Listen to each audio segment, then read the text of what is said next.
Good evening all of you. कैसे हैं सब लोग? बहुत अच्छी लाइनें लिखी यार आज तुम। दो तीन लाइनें तो बहुत ही अच्छी लिखी हैं। Don't see the final result, put your 100% efforts. Well done, बहुत बढ़िया। The result will be right there at your door steps. क्या बात है यार, क्या बात है। गजब गजब। नमस्ते नमन, नमस्ते बेटा। पूर्वांश हाय, hello. Hi Niyati. Every day when you woke up early you have two option, sleep and dream or wake up and change your dream. क्या है यार, ये तो बहुत गहरी बात कही यार। कि सुबह उठते ही आपके पास दो चॉइस हैं, या तो वापस सो के सपने देख लो या उठकर सपनों का पीछा कर लो, वो सपने सच हो जाएंगे यार। वाह वाह, गजब गजब। Your limitation it's only your imagination. बहुत बढ़िया। नहीं बेटा, क्लास 11th के लिए नहीं है, दोनों टॉपिक क्लास 12th के हैं। Hi Ansh, hi Vyom, how are you? Hi Dheeraj. Push yourself because no one else is going to do it for you. बिल्कुल बिल्कुल बिल्कुल। गजब गजब। If you think you are great you will be great. बहुत सही है। Hi Sayan, hi Deepanshu. चलो चलो, very very warm welcome to all of you. आज अपना टाइमिंग थोड़ा चेंज हुआ है, 9 बजे क्लास कर रहे हैं अपन। एक नया एक्सपीरियंस होगा। और टॉपिक अपन आज पढ़ने वाले हैं एप्लीकेशन ऑफ इंटीग्रल्स, यानी कि area under the curve and differential equations. ठीक। जो बच्चे आज नए हैं, पहली बार अटेंड कर रहे हैं, let me introduce my self. I am Nitesh Jakhar, I am BTech from I T Delhi and JEE 2003 में my all India rank was 1161। जो बच्चे नए आए हैं थोड़ा ध्यान दें, लाइव क्लास के लिए कुछ बेस्ट प्रैक्टिसेस हैं। क्या? टाइम पे क्लास ज्वाइन करो, कंप्लीट लेक्चर देखो। अगर क्लास मिस होती है तो रिकॉर्डिंग्स अवेलेबल हैं। प्रीवियस क्लास की टॉपिक रिवाइज करके आओ। Be polite with your peers and teachers on chat. Do not use uncivilised language, do not spam in the class. My doubt section में आप जो अपन पढ़ रहे हैं उससे रिलेटेड कोई भी डाउट आता है तो पूछ सकते हैं, ठीक है। क्रोम या फायरफॉक्स में चलाएंगे तो क्लास बड़ी स्मूथली चलेगी। एंड्रॉइड वर्जन 6 या अबव होगा तो क्लास स्मूथली चलेगी। इंटरनेट की स्पीड 5 Mbps या उससे ऊपर होगी तो क्लास आपकी स्मूथली चलेगी, अदरवाइज बीच बीच में ब्लर हो सकता है। The harder you work for something the greater you will feel when you achieve it. ये विराट कोहली बहुत बड़ा एग्जाम्पल है इसका यार। विराट कोहली ने स्टार्टिंग में जो हार्डवर्क किया अपने कैरियर में, स्टार्टिंग में जो हार्डवर्क किया उसी का एक नमूना ये था कि जब भी वो सेंचुरी बनाता था वो बहुत ज़्यादा सेलिब्रेट करता था। क्यों? क्योंकि ये वाली लाइन एप्लीकेबल होती थी। मैं दोबारा पढ़ता हूँ एक बार, ये वाला लाइन बहुत अच्छी लाइन है। The harder you work for something the greater you will feel when you achieve it. बहुत बढ़िया। यस बेटा, बेसिक्स और एग्जांपल्स दोनों बातें कवर करेंगे। चलो, नए बच्चे इंट्रोड्यूस हो चुके हैं और I think we should start the lecture now. DPP discuss कर लेते हैं फटाफट से। डीपीपी में जो भी डाउट हो जल्दी पूछो। लास्ट लेक्चर था अपना डेफिनेट इंटीग्रेशन के ऊपर, बड़ा इंटरेस्टिंग लेक्चर हुआ था और उसी पे बेस्ड कुछ इंटरेस्टिंग क्वेश्चंस भी दिए हैं मैंने। फटाफट से पूछ लो, डीपीपी में कोई डाउट है तो, नहीं तो आगे बढ़ते हैं।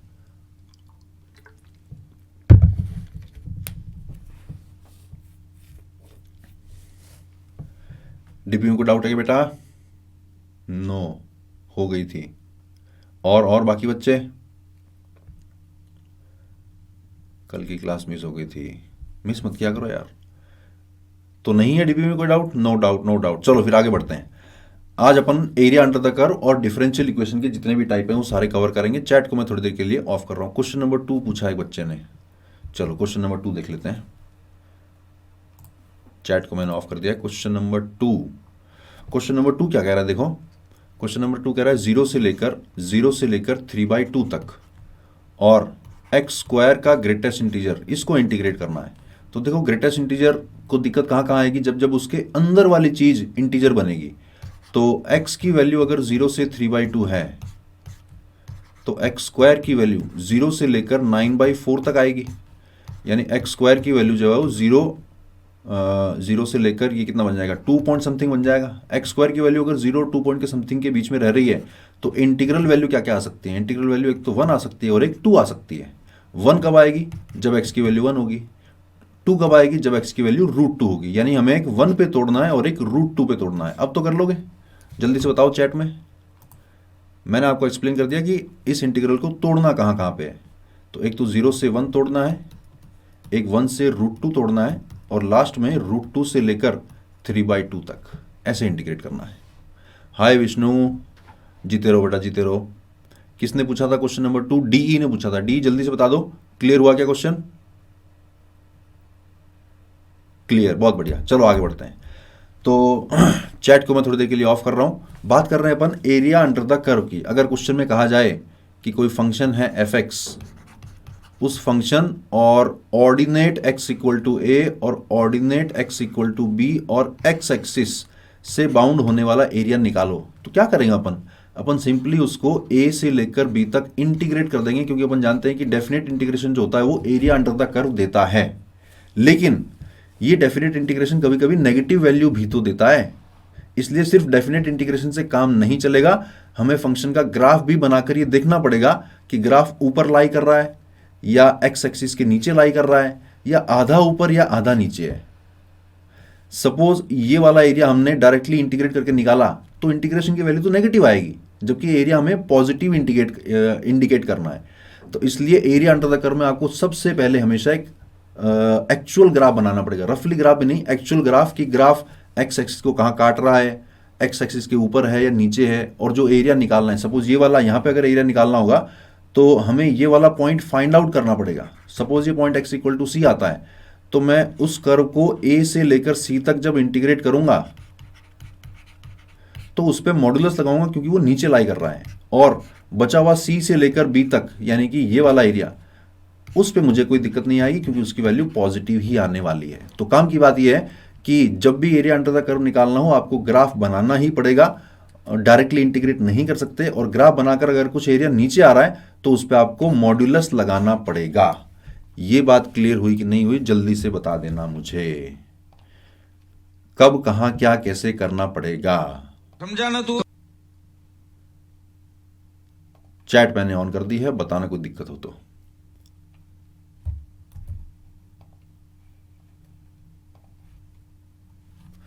थर्ड वाला दोबारा बता दो। Yes sir, clear clear clear clear. Homework question कोई रह गया था क्या? आई थिंक सारे हो गए थे यार।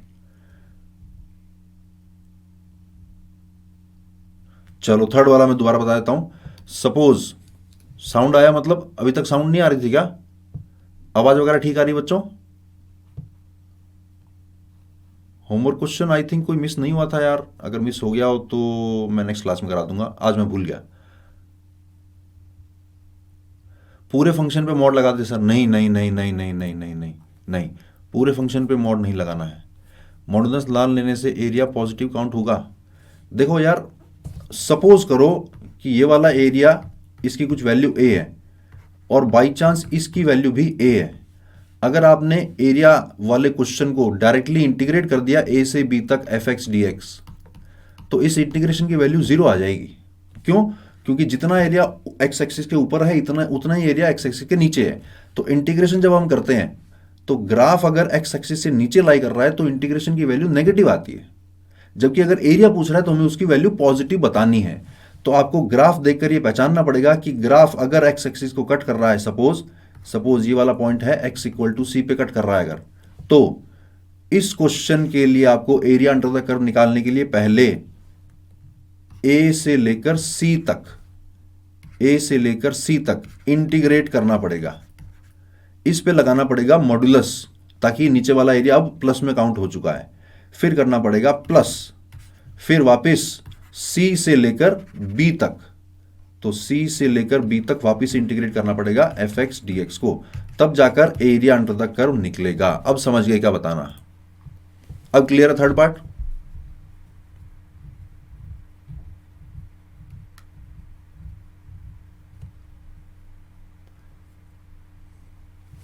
यस सर, क्लियर है। चलो आगे बढ़ते हैं। कभी कभी हमें चलो क्लियर है, वेल डन। मैं चैट को ऑफ कर रहा हूं। कभी कभी हमें area under the curve using horizontal strip भी निकालना पड़ता है। जैसे अगर क्वेश्चन में कह दिया कि find the area bounded by the curve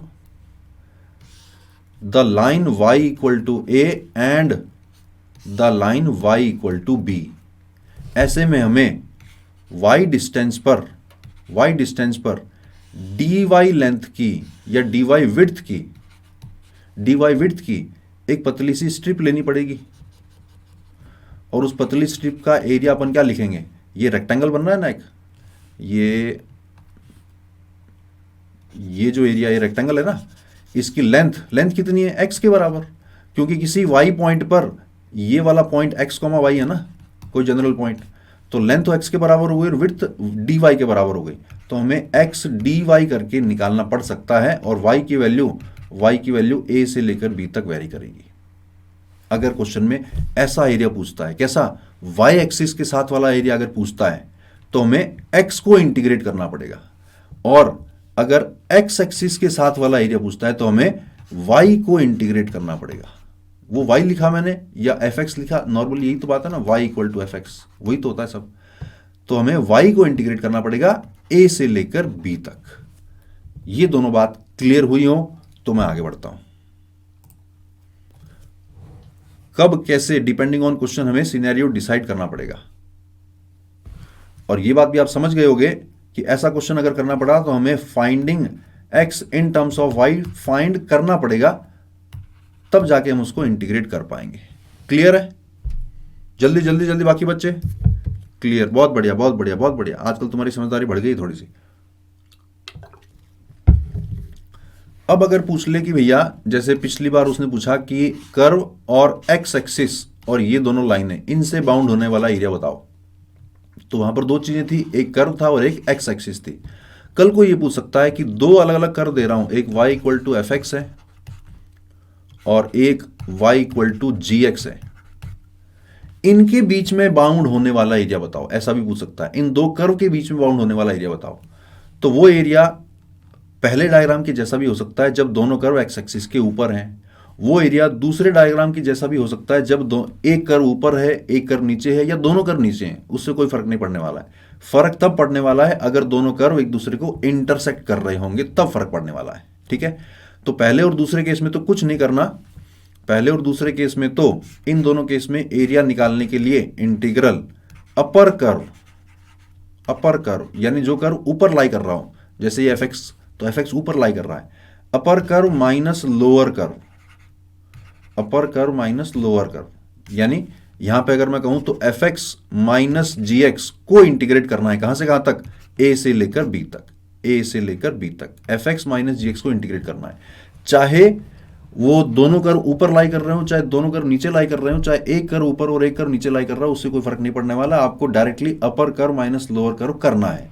तो यहां भी एक्चुअल में करना तो सेम ही है, लेकिन दिक्कत यह है कि ए से लेकर सी तक, ए से लेकर सी तक एफ एक्स अपर कर्व है और सी से लेकर बी तक जी एक्स, ये वाला एफ एक्स ही हो गया और ये वाला जी एक्स हो गया।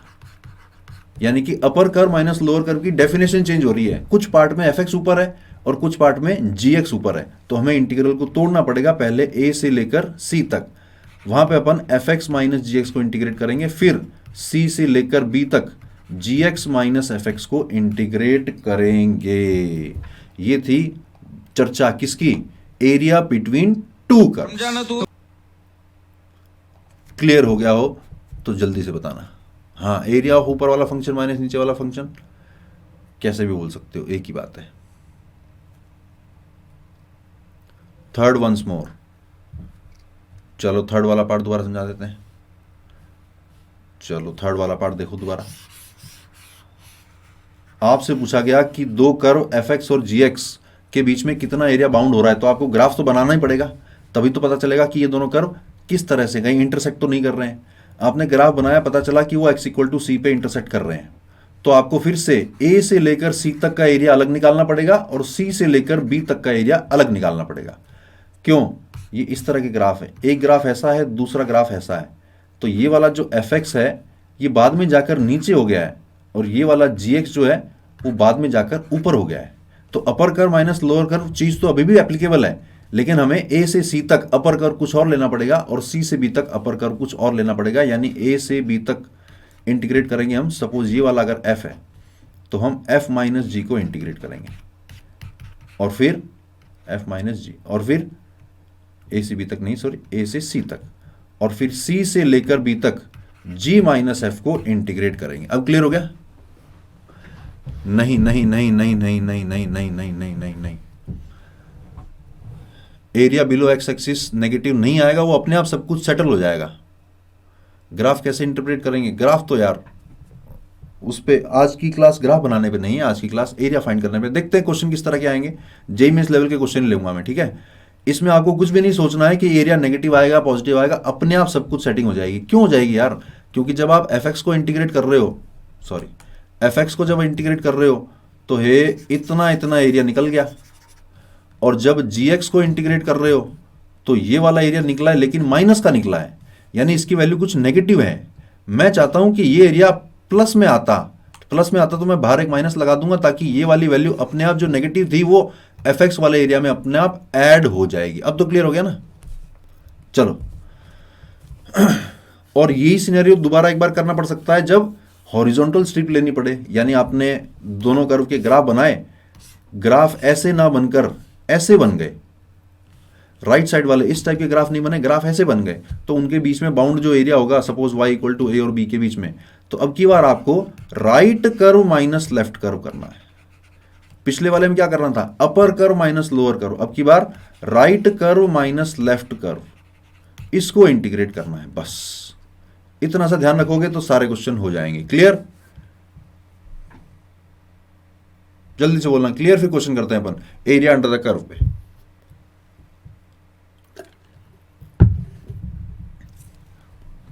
जल्दी लिखो, क्लियर है। चलो आगे कर दो जरा ये question. Find the area in the first quadrant bounded by this graph and these lines. Pranshu को भी क्लियर, पूर्वांश को भी क्लियर, नमन को भी क्लियर, बहुत बढ़िया।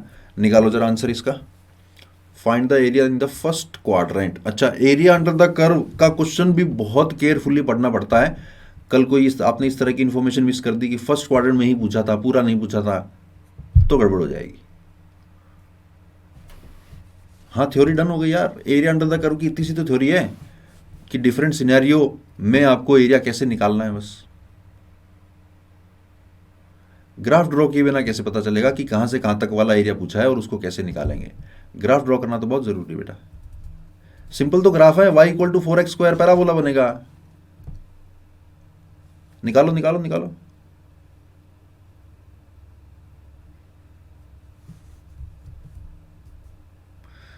वन बाई थ्री तो नहीं आएगा बेटा, गड़बड़ गड़बड़ गड़बड़ गड़बड़।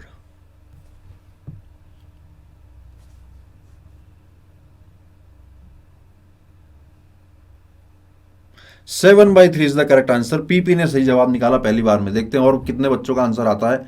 1 मिनट का टाइम और देता हूं मैं। सबसे पहले आंसर निकाला है पीपी ने, वेल डन। अब तो बहुत सारे बच्चों का आ गया, एसएम का भी आ गया, एचजी का गड़बड़ था, वीए का सही है, टीएस का भी सही है। अब बहुत सारे बच्चों का सही जवाब आ चुका है, बहुत बढ़िया, well done guys, well done well done. चलो करते हैं जरा। तो y equal to 4x square, तो ये वाला पैराबोला आएगा इस तरह का। पैराबोला थोड़ा ठीक बना लेते हैं। ये एक्स एक्सिस को ओरिजिन पे टच करेगा। x इक्वल टू 0 यानी कि y एक्सिस की बात हो रही है, y इक्वल टू 1 यानी ये वाली लाइन, और y इक्वल टू 4 यानी ये वाली लाइन। कौन सा एरिया पूछा है? ये वाला एरिया पूछा है। यानी अब की बार हमें हॉरिजॉन्टल स्ट्रिप से काम कर लेना चाहिए। हॉरिजॉन्टल स्ट्रिप का काम कैसे होगा कि हमें अब की बार x को इंटीग्रेट करना है और y की वैल्यू 1 से लेकर 4 तक लेके जानी है। तो x की वैल्यू निकालूं यहां से, ये वैल्यू यहां से निकालूं, तो x स्क्वायर अगर इक्वल टू y बाई 4 है तो x की वैल्यू आ रही है plus minus under root y by 2। तो एक्चुअल में जो राइट साइड वाली ब्रांच है वो तो प्लस रूट y बाई 2 है, और जो लेफ्ट साइड वाली ब्रांच है वो माइनस का रूट 5 बाई 2 है, क्योंकि उधर x की वैल्यू नेगेटिव आ रही है। y तो ऑलवेज पॉजिटिव ही है, x एक्सिस के ऊपर लाई कर रहा है। तो यहां पे हमें x की जगह क्या डालना पड़ेगा? प्लस का अंडर रूट y बाई 2 डालना पड़ेगा। क्वेश्चन में अगर पूछा होता find the area in the second quadrant, by chance इधर की बात कर रहा होता तो हम x की वैल्यू माइनस का रूट 5 बाई 2 डालते, लेकिन क्योंकि ये इवन फंक्शन है तो लेफ्ट का एरिया और राइट का एरिया सेम ही बनता है, इसलिए इतना फर्क नहीं पड़ने वाला था। इसको इंटीग्रेट करना है अपन को कहां से कहां तक? 1 से लेकर 4 तक। क्लियर? तो हाफ तो बाहर पड़ा हुआ है, y की पावर हाफ को इंटीग्रेट करोगे तो y की पावर 3/2 डिवाइडेड बाई 3/2 आ जाएगा। तो ये 2 से 2 कैंसिल हुआ, लिमिट लगानी है 1 से लेकर 4 तक, तो 1/3 बाहर पड़ा हुआ है, और y की वैल्यू 4 डालता हूं तो ये बन गया 8, और 1 डालता हूं तो 1, यानी कि आंसर आ गया 7/3। थोड़ा सा टाइम लग सकता है लेकिन होगा बड़ा सिंपल। समझा ना तू? जिनका गड़बड़ आया था समझ गया ना बेटा? चलो फिर अगला सही करना। एच जी कह रहा मैं अगला सही करूंगा, चलो करो ये वाला, करो करो जरा। सद्दाम 21 स्क्वायर यूनिट गड़बड़ था बेटा। तुम शायद उस डिवाइड बाई 3 को तुम कहीं मल्टीप्लाई में ले गए और तुमने 21 निकाल दिया। कोई बात नहीं, कोई बात नहीं। देखते हैं अगला कौन कौन सही करता है। अगला कौन कौन सही करता है, पहली बार में सही करता है और सही आंसर निकालता है बिना जल्दीबाजी के। चाहे 30 सेकंड फालतू ले लेना, लेकिन सही करना।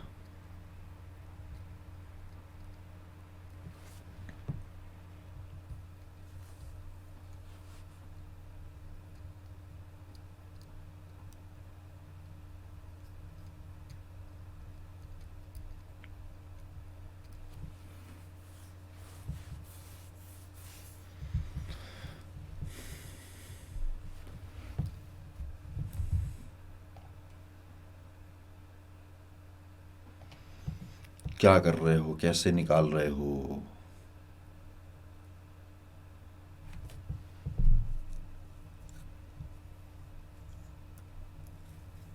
क्या सोच रहे हैं बच्चे, इंटीग्रेट करूं या डायरेक्टली एरिया निकालूं रेक्टेंगल बनाकर?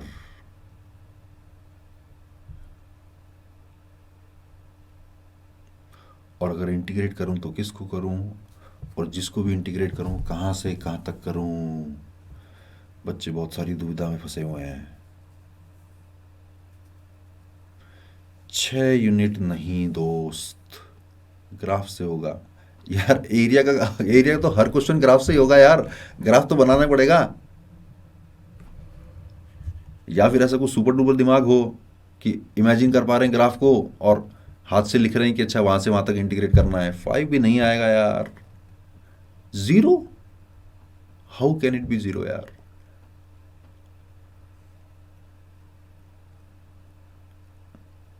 अजीब चित्र है।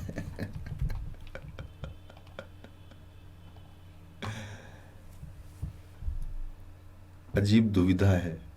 चलो मैं सॉल्व करता हूं, ध्यान से देखना।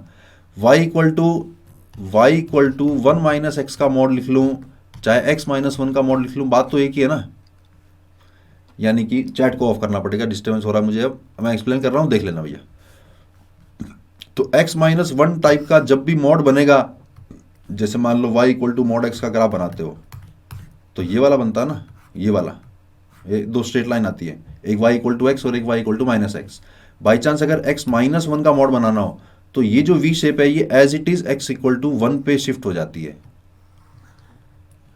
ये x इक्वल टू 1 पे शिफ्ट हो जाती है। अच्छा, 3 माइनस मॉड एक्स अगर आप बनाना है तो एक बार तो 3 माइनस एक्स वाली लाइन बनेगी, एक बार 3 प्लस एक्स वाली लाइन बनेगी। तो ये ऐसी लाइनें बन जाएगी, इसके पैरेलल होंगी क्योंकि सबका स्लोप, इनमें से 2 लाइनों का स्लोप 1 है और 2 लाइनों का स्लोप -1 है। तो इस तरह का ग्राफ बन जाएगा। जल्दी से चैट में बता देना ग्राफ समझ में आ गया हो तो मैं कैलकुलेशन कर देता हूं आगे। कल को तुम कहो कि सर ग्राफ ही समझ नहीं आया तो मुझे सारा कुछ दोबारा बताना पड़ेगा। जल्दी से बता दो, जल्दी से बता दो, ग्राफ क्लियर हो गया क्या?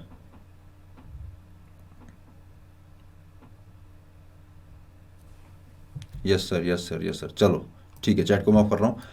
अब दिख रहा है ना मुझे कि रेक्टेंगल ही तो बन रहा है यार, रेक्टेंगल ही तो बन रहा है। अच्छा, इस लाइन की इक्वेशन जैसे ये वाली y इक्वल टू एक्स होती है, ये वाली y equal to x minus 1 हो जाएगी, और इसी का जो दूसरा पार्ट था ये वाली y equal to 1 minus x हो जाएगी। ये 2 लाइनें बनाई थी, 3 माइनस एक्स, एक 3 प्लस एक्स। 3 प्लस एक्स यानी पॉजिटिव स्लोप वाली, इस वाली लाइन का स्लोप पॉजिटिव है तो ये y equal to 3 plus x हो जाएगी, और इसी का जो दूसरा पार्ट था वो y equal to 3 minus x हो जाएगी। क्यों निकाल रहा हूं मैं ये इन लाइंस की इक्वेशन, क्यों लिख रहा हूं? क्योंकि मैं इंटरसेक्शन पॉइंट निकालने वाला हूं। क्यों निकालने वाला हूं इंटरसेक्शन पॉइंट? क्योंकि मुझे दिख रहा है कि यार रेक्टेंगल बन रहा है, तो मैं डायरेक्टली लेंथ इंटू हाइट या लेंथ इंटू विड्थ करके मैं एरिया निकालूंगा। तो मुझे लेंथ निकालनी पड़ेगी और ये वाली विड्थ भी निकालनी पड़ेगी, यानी कि मुझे सारे पॉइंट निकाल लेने चाहिए। ये वाला पॉइंट तो बड़ा आराम से दिख रहा है कि 0,3 आ रहा है। क्यों? क्योंकि इस वाले में जब मैंने x की वैल्यू 0 डाली तो y की वैल्यू 3 आ गई। अच्छा, y equal to x minus 1 और y equal to 3 minus x को सॉल्व करते हैं तो x minus 1 is equal to 3 minus x, यानी 2x इज इक्वल टू 4, यानी कि x की वैल्यू 2 आ रही है। तो ये वाला पॉइंट क्या बन गया? 2, x को 2 डाल दूं तो y की वैल्यू 1, तो ये वाला पॉइंट आ गया 2,1। ये वाला पॉइंट तो दिख ही रहा है कि 1,0 है, ये वाला पॉइंट निकालने के लिए इसका और इसका इंटरसेक्शन निकाल लेता हूं, यानी कि 1 minus x is equal to 3 plus x, यानी कि -2 इज इक्वल टू 2x, तो x की वैल्यू आई -1। तो ये वाला पॉइंट कहाँ गया, एरो कहाँ गया, ये वाला पॉइंट आया -1, एक्स को -1 डालूं तो y की वैल्यू 2 आ रही है। अब मैंने एक रेक्टेंगल बनाकर उसके सारे वर्टिसेस निकाल लिए हैं। साइड में ले लो इसको यार, साइड में ले लो। ये देखो यहां से शुरू हुआ 1,0, 1,0 के बाद आया 2,1, 2,1 के बाद आया 0,3 और 0,3 के बाद आया -1,2। फटाफट से ये वाली लेंथ निकाल लूँ, ये वाली बनेगी √1² प्लस 1² यानी कि ये वाली बनेगी √2। ये लेंथ आ गई √2। ये वाली निकाल लेता हूँ, ये वाली क्या बनेगी, ये वाली बनेगी √2² प्लस 2² यानी कि ये वाली बनेगी 2√2। तो एरिया कितना निकल गया, एरिया निकला 2√2 मल्टीप्लाइड बाई √2 बन गया 4 यूनिट्स। अच्छा एक बच्चे ने 4 बताया था शायद, हाँ 4 इज द करेक्ट आंसर यार, मैंने अगले क्वेश्चन का आंसर चेक कर लिया था, 4 is the correct answer. Mayank ने बताया था सबसे पहले, शायद उससे पहले शायद किसी का सही नहीं आया था। ट्रिकी क्वेश्चन नहीं है, बड़ा ही इजी है। ग्राफ बनाओगे तभी पता चलेगा कि एरिया कौन सा वाला निकालना है, और वो एरिया निकालने के क्या क्या तरीके हो सकते हैं। हो सकता है ज्योमेट्रिकली भी निकल जाए, हो सकता है इंटीग्रेट ही करना पड़े। क्लियर? क्विकली ड्रॉ x+1 का मॉड, x+1 का मॉड जो है ये वाला बनेगा, -1 पे आएगा, और मॉड x+1 ये वाला बनेगा, एक x+1 और एक y = 1 - x। ठीक है, चलो करते हैं जरा अगला question. Find the area of the region described by कौन सा एरिया, y² जहां < 2x रह रहा हो और y जहां < 4x - 1 रह रहा हो।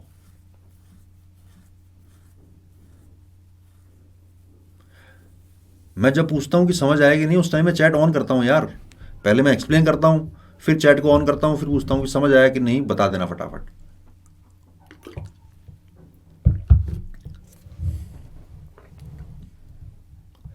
मेरा भी यही करा था, बट सिली सी कैलकुलेशन मिस्टेक कर दी। कैलकुलेशन मिस्टेक बहुत करते हो यार।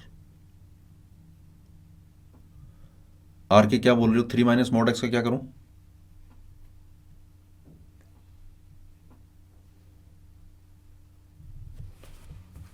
-mod x का ग्राफ बताऊं? तो 3 - mod x जो है, एक बार उसको 3 - x बना लो, एक बार उसको 3 + x बना लो, दोनों लाइनें प्लॉट कर लो। अच्छा समझा दूं, देखो बहुत सारे तरीके हैं। एक तो तुम ये समझो कि mod x का ग्राफ तुम्हें आता है क्या। mod x का ग्राफ ये बनता है, एक y = x, एक y = -x। तो mod x का ग्राफ अगर ये है तो -mod x लगा दूं तो सारी की सारी वैल्यूज नेगेटिव हो जाएंगी, यानी ये वाला ग्राफ आ जाएगा। अब इसी ग्राफ में अगर मैं 3 ऐड कर दूं तो हर वैल्यू 3 ऊपर खिसक जाएगी, तो जो वैल्यू 0 पे आ रही थी वो वैल्यू अब 3 पे आ जाएगी, यानी पूरा का पूरा ग्राफ यहां पर शिफ्ट हो जाएगा, ये 0,3 पे। एक तो ये तरीका है, और दूसरा तरीका इसको डिफाइन कर लो। एक बार ये y = 3 - x बनेगा, एक बार ये y = 3 + x बनेगा। क्लियर? 3 - x और 3 + x तो दोनों स्ट्रेट लाइन है ना यार। 9/32 करेक्ट आंसर निकाल दिया है डीके ने। अच्छा जब तक लिखते हैं तब तक ऑफ कर देते हो, ठीक है, मैं थोड़ा लंबा ऑन रखूंगा उसको, ठीक है। वो शायद आप लोगों के पास थोड़ा लैग है ना, तो मुझे लगता है आप लोगों ने कोई आंसर लिखा नहीं है, इसलिए मैं आगे बढ़ जाता हूं। चलो मैं थोड़ा वेट कर लूंगा। 9/32 कई सारे बच्चों ने निकाल लिया है, डीके ने निकाल लिया है, एमवी ने निकाल लिया है, एचजी ने निकाल लिया है। Well done guys, well done. मैं चैट को थोड़ी देर के लिए ऑफ कर रहा हूं, ध्यान से समझना इस तरह के क्वेश्चंस कैसे करने हैं, किस तरह के, जिनमें इनइक्वालिटी आ गई हो। तो y² < 2x बनाने के लिए पहले आप y² = 2x तो बना लो। ये रहा y² = 2x, और < 2x इंडिकेट कर रहा है कि पैराबोला के अंदर वाला सारा सामान, बाहर वाली जो चीजें वो y² > 2x को सेटिस्फाई कर रही हैं, और अंदर वाली जो चीजें वो सारी y² < 2x को सेटिस्फाई कर रही हैं। तो ग्राफ का मतलब मुझे समझ में आ गया कि पैराबोला के अंदर की बात हो रही है। अब y > 4x - 1 मुझे नहीं पता कैसे प्लॉट होगा, लेकिन y = 4x - 1 तो मुझे पता है कैसे प्लॉट होगा। मैं एक काम करता हूं, मैं उसको y > 4x - 1 ना कहकर जीरो को एक तरफ ले आता हूं, उससे क्या होगा देखो जरा, y minus 4x plus 1 greater than equal to zero, यही तो प्लॉट करना है देखो। तो मुझे ग्रेटर देन जीरो प्लॉट करना नहीं आता, लेकिन मुझे y minus 4x plus 1 equal to zero plot करना आता है। तो पहले मैं इसी को प्लॉट कर लेता हूं, ध्यान से देखना कैसे इनइक्वालिटी को प्लॉट करना है। इसी को प्लॉट कर लेता हूं, तो इसमें कोई पॉइंट निकाला तो एक तो पॉइंट आ रहा है 0 कॉमा माइनस 1, और x को 1 लेता हूं तो 1 कॉमा 3 आ रहा है क्या, हाँ 0 कॉमा माइनस 1 यहाँ कहीं आएगा, और एक आएगा 1 कॉमा 3। ऐसी कोई स्ट्रेट लाइन बनेगी, ये वाली स्ट्रेट लाइन है y minus 4x plus 1 equal to 0, ये स्ट्रेट लाइन है, ठीक। अब मुझे करना क्या है, मुझे इक्वल टू 0 नहीं, मुझे ग्रेटर देन 0 देखना है। तो इस लाइन के एक तरफ तो लेस देन 0 बनेगा, एक तरफ का एरिया ग्रेटर देन 0 बनेगा। डिसाइड कैसे करूंगा, डिसाइड मैं करूंगा ओरिजिन से। ये ओरिजिन है, ये वाला ओरिजिन 0 कॉमा 0।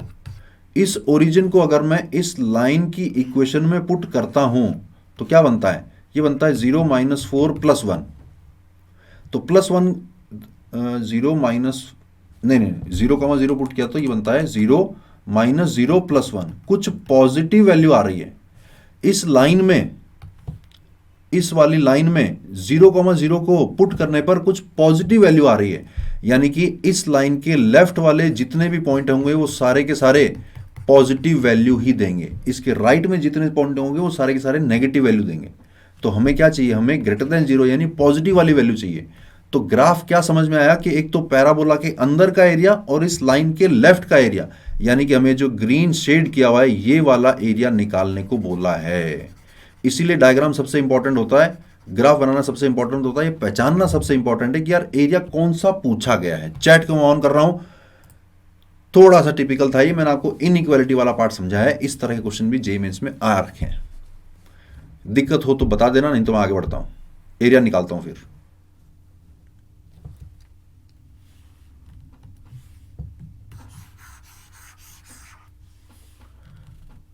जल्दी से बताना, क्लियर हो तो यस लिखना।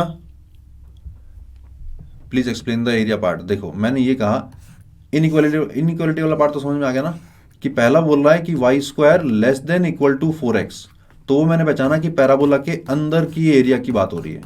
दूसरा मैंने प्लॉट किया y greater than equal to 4x minus 1, तो ऐसी कोई लाइन आई और मुझे पता चला कि लाइन के लेफ्ट के एरिया की बात हो रही है। तो दोनों में कॉमन एरिया, यानी इन दोनों से बाउंड्री कौन से एरिया की बन रही है, इतने एरिया की बन रही है, इस वाले एरिया की, इस वाले एरिया की बाउंड्री बन रही है। अब क्लियर हो गया?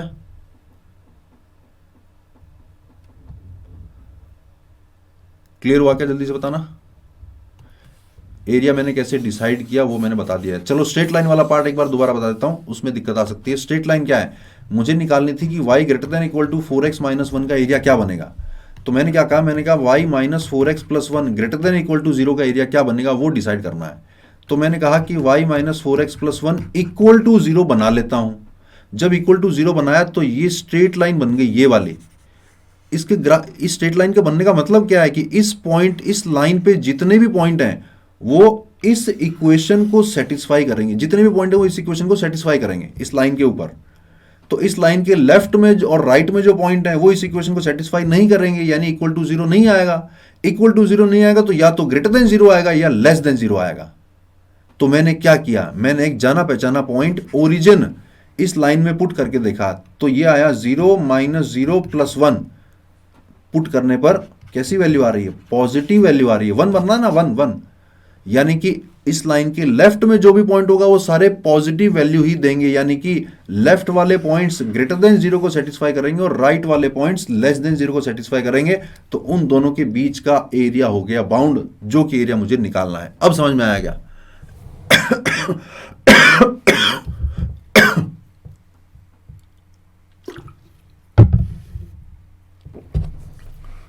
ठीक है, समझ में आ गया। चलो, क्योंकि इनइक्वालिटी वाला पार्ट समझना बहुत ज़रूरी है, बहुत ज़रूरी है।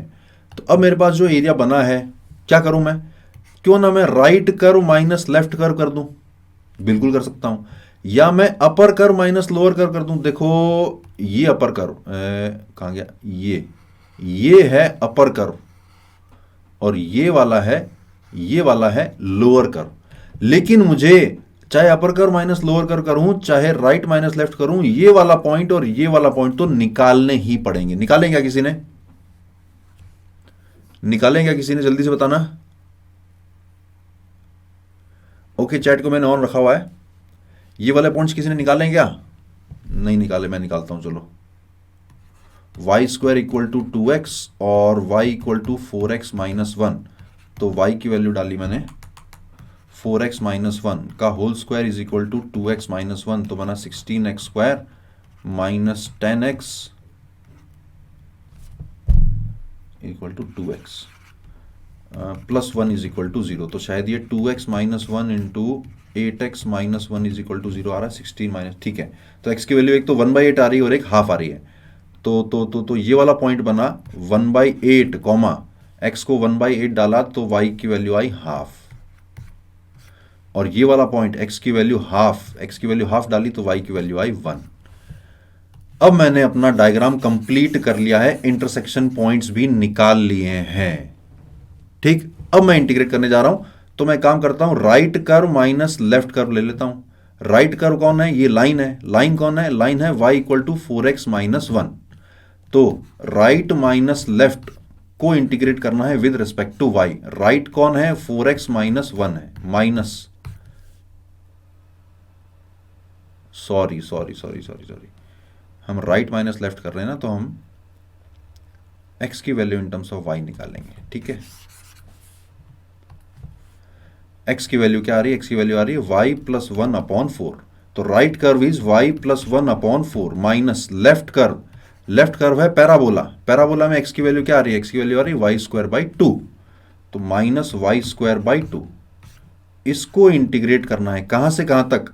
y1, ये y1 से लेकर y2 यानी कि हाफ से लेकर 1 तक इंटीग्रेट करना है, और लास्ट में आ जाएगा आंसर 9/32। समझ गए क्या? 1/8 के साथ माइनस हाफ, हाँ माइनस हाफ, तो ये माइनस हाफ से इंटीग्रेट करना है।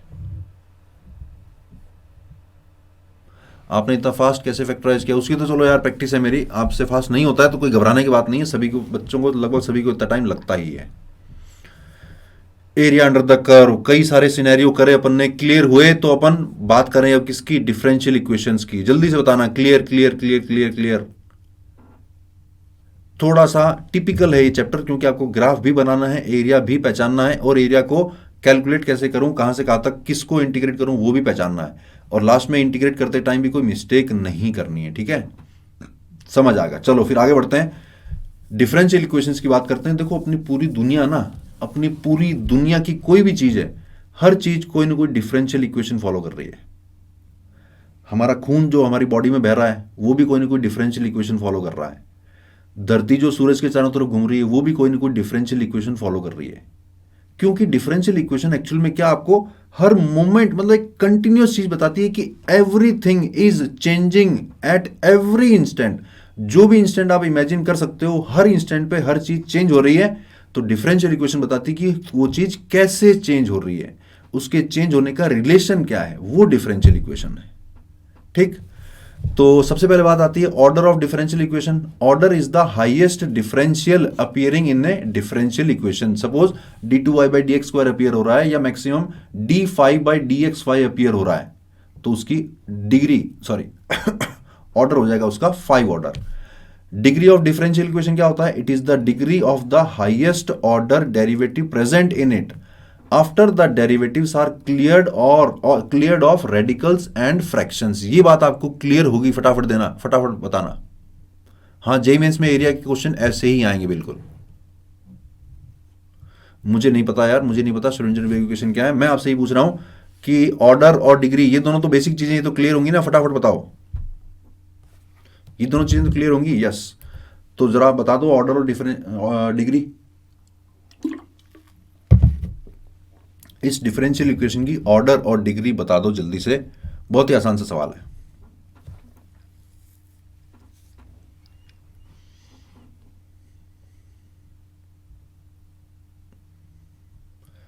Order 3.1, order 3 degree 3। एएस ने अब की बार सबसे पहले सही जवाब दिया है। ऑर्डर भी 3 है मेरे भाइयों, डिग्री भी 3 है। क्यों? क्योंकि अभी ये जो पावर 2/3 आ रही है ये बेसिकली क्यूब रूट है इस पूरे के स्क्वायर का। तो डिग्री निकालने के लिए आपको क्या करना पड़ेगा, derivative should be clear of radicals and fractions. तो हमें पहले दोनों तरफ होल क्यूब करना पड़ेगा। होल क्यूब करूंगा तो 1+3 dy/dx इसका तो होल स्क्वायर बच जाएगा, और इधर 4d³ y/dx³ इसका होल क्यूब बन जाएगा। तो थर्ड ऑर्डर डिफरेंशियल आ रहा है, यानी कि ऑर्डर तो इसका 3 हो गया, और इसी 3 ऑर्डर वाले की पावर कितनी आ रही है 3, यानी कि इसकी डिग्री भी 3 हो गई मेरे भाइयों। समझ गए क्या? जल्दी बताना। उसको पहले फ्री फ्रॉम रेडिकल साइन करना पड़ेगा, तब हम जाके उसकी डिग्री डिसाइड कर पाएंगे। जल्दी से यस लिखना, मैं आगे बढ़ूं। यस यस यस, और यस। चलो, find the differential equation of the system of parabolas. Formation of differential equation, I hope आपको ये आता होगा, मुझे शायद पढ़ाने की जरूरत ना पड़े। अगर आता है तो इसका आंसर निकाल दो, नहीं आता तो जल्दी से बोल लो कि सर पढ़ा दो, तो मैं फटाफट से पढ़ा देता हूं। पैराबोला की डिफरेंशियल इक्वेशन बनानी है, इजीएस्ट वाला पार्ट होता है ये। बाबू भाई आएंगे, अभी आएंगे। निकाल दो इसकी डिफरेंशियल इक्वेशन।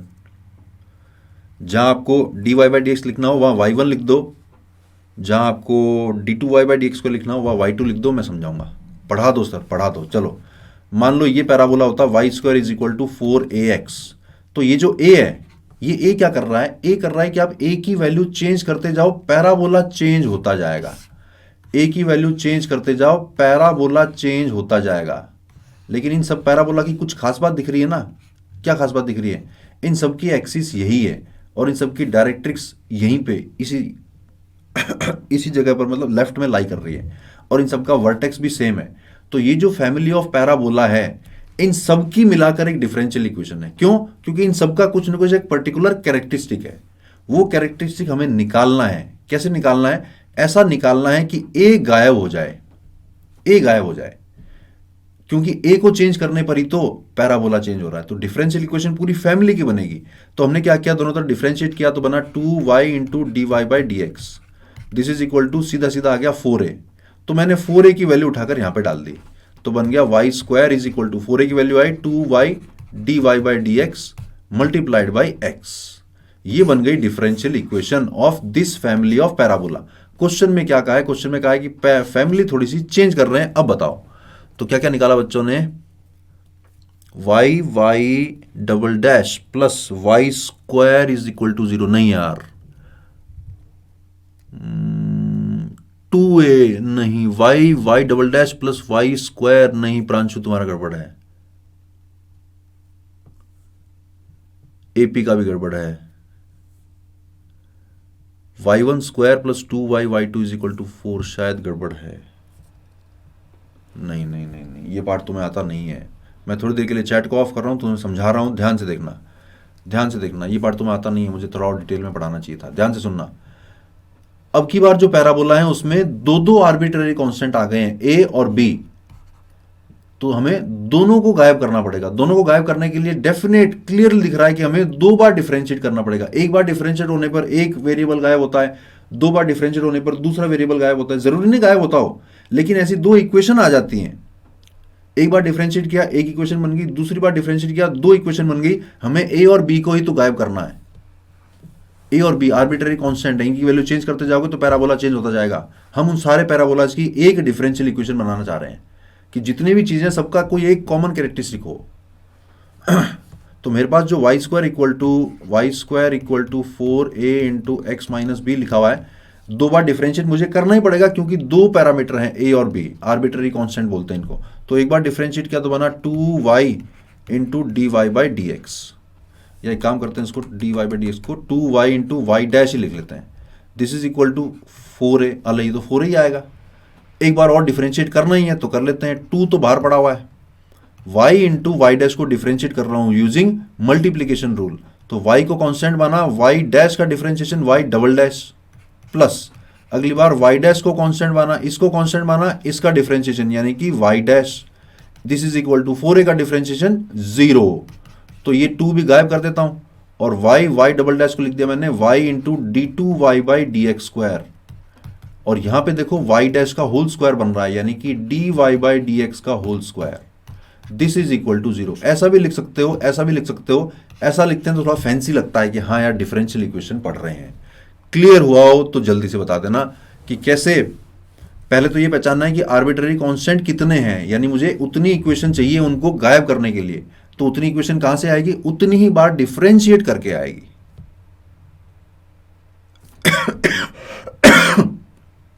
आई थिंक किसी का भी सही आंसर नहीं निकला था।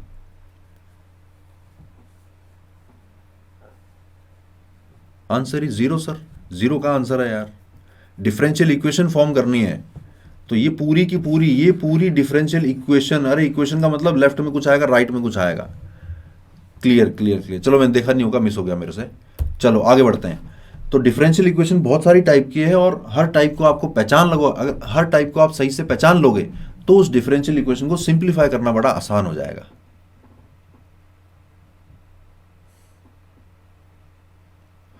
अच्छा सॉरी यार डी, मैंने पढ़ा नहीं, मैं चैट को ऑफ कर रहा हूँ, बार बार मत लिखो, ध्यान दो पढ़ाई पर। तो डिफरेंशियल इक्वेशन का क्वेश्चन अगर आपके सामने आया तो सबसे पहला काम तो आपको ये करना है कि पहचानना है ये कौन से टाइप की डिफरेंशियल इक्वेशन है। पहचानोगे फिर उस टाइप को सॉल्व कैसे करना है वो मेथड लगाओगे तो सॉल्व हो जाएगी। जिसमें से सबसे बेसिक और सबसे इजीएस्ट है वेरिएबल सेपरेबल डिफरेंशियल इक्वेशंस। किस टाइप की दिखेंगी? अगर आपने उस इक्वेशन को कुछ रीअरेंज किया और रीअरेंज करके dx के साथ आपने सारी x की टर्म्स इकट्ठी कर ली और dy के साथ आपने सारी y की टर्म्स इकट्ठी कर ली। इक्वल टू में भले कुछ भी आ रहा है, सॉरी इक्वल टू में आ रहा है जीरो, इक्वल टू में अगर आ रहा है जीरो, dx के साथ सारी x की टर्म्स इकट्ठी हो गई हैं, सेपरेट हो गई हैं, dy के साथ y की सारी टर्म्स सेपरेट हो गई हैं। तो ऐसा अगर फॉर्मेट बन जाए तो समझो सबसे आसान काम है ये। क्या? डायरेक्टली कर दो इंटीग्रेट इंटीग्रेट इंटीग्रेट। तो इसका इंटीग्रेशन प्लस इसका इंटीग्रेशन और लास्ट में एक जगह लगा देना कांस्टेंट ऑफ इंटीग्रेशन। सब जगह कांस्टेंट ऑफ इंटीग्रेशन मत लगाना, क्यों? क्योंकि यहां से आपने कांस्टेंट ऑफ इंटीग्रेशन लगाया, फिर यहां से लगाया और यहां भी लगाया, तो अल्टीमेटली ये दोनों उधर जाकर C3 minus C2 minus C1 ही तो बन गए, उस पूरे को C लिख दिया। यानी कांस्टेंट ऑफ इंटीग्रेशन एक ही जगह लगाना है। चैट को मैं ऑन कर रहा हूं, इससे रिलेटेड कोई दिक्कत हो तो फटाफट बताना, और कोई चीजें भी मत पूछना। ये अगर क्लियर नहीं हो तो पूछ लेना। कुछ और पूछोगे तो अपना कुछ कुछ ना कुछ डिफरेंशियल इक्वेशन पक्की छूट जाएगी, इसलिए थोड़ा जल्दी चलो।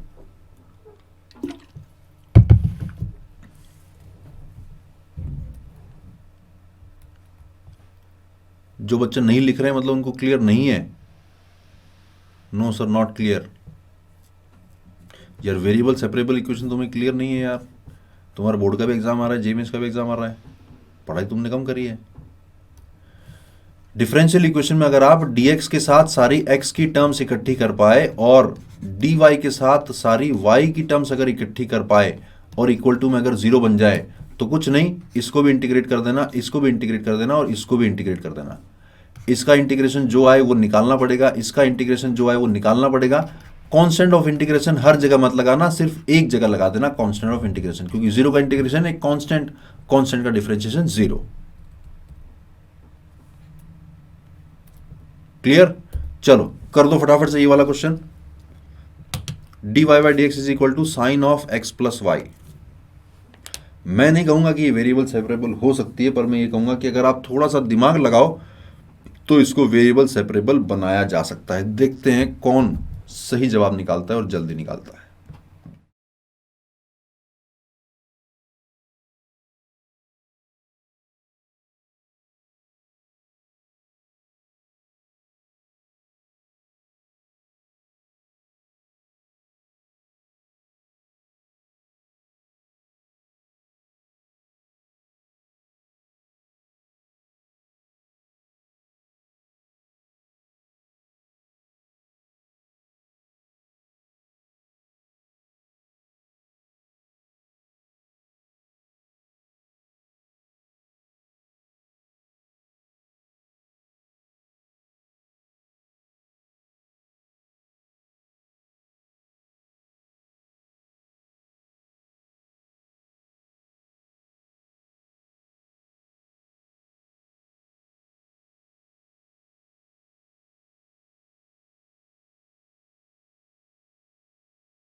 निकाला क्या कुछ? एक बच्चे ने निकाला tan x plus y plus sec x plus y is equal to x plus c. नहीं बेटा, गड़बड़ है यार, गड़बड़ है, गड़बड़ है, गड़बड़ है।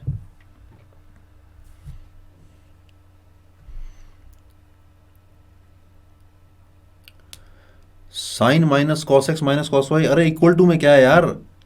इक्वेशन बनेगी तो कुछ ना कुछ इक्वल टू में तो आएगा। हिंट एक बच्चे ने लिखा ना, डी ने लिखा ना, एक्स प्लस वाई को टी मान लो। चलो ध्यान देना, चैट को माफ कर रहा हूं, ध्यान देना ऊपर कैसे ये इक्वेशन कन्वर्ट हो जाएगी वेरिएबल सेपरेबल में।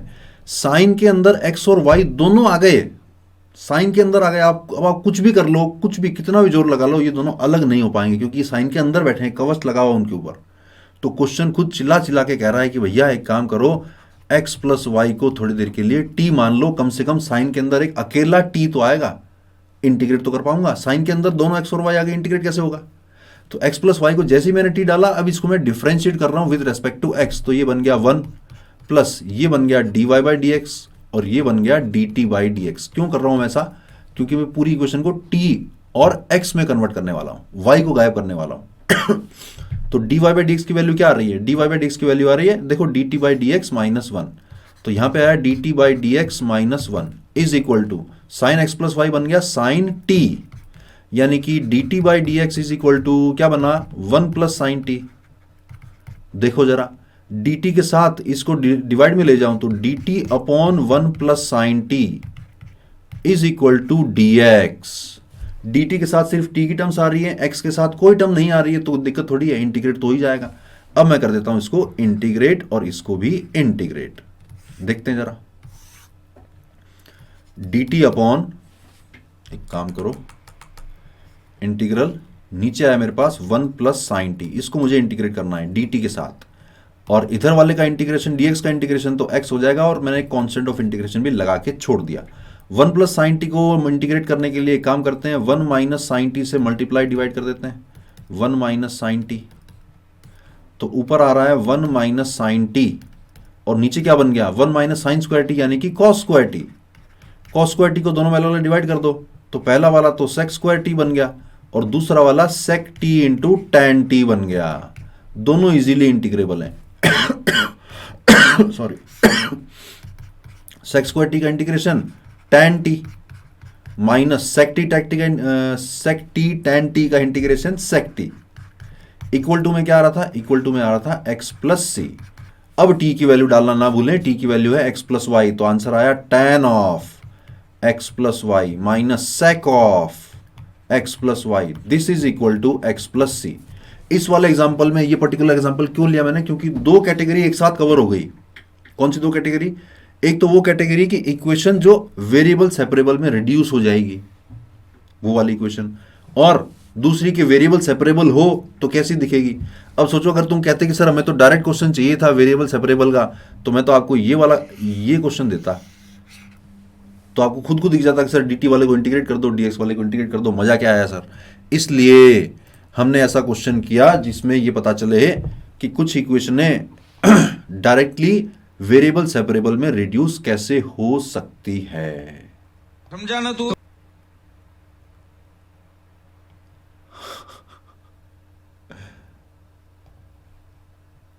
सर आप बहुत बुरे हो, मैं आंसर कर रहा हूं, आपने चैट ऑफ कर दिया।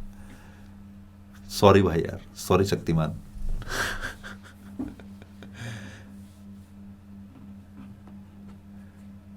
टीएस तुम भी शक्तिमान हो, सॉरी शक्तिमान। चलो चलो, क्लियर हुआ ये वाला, आगे बढ़े।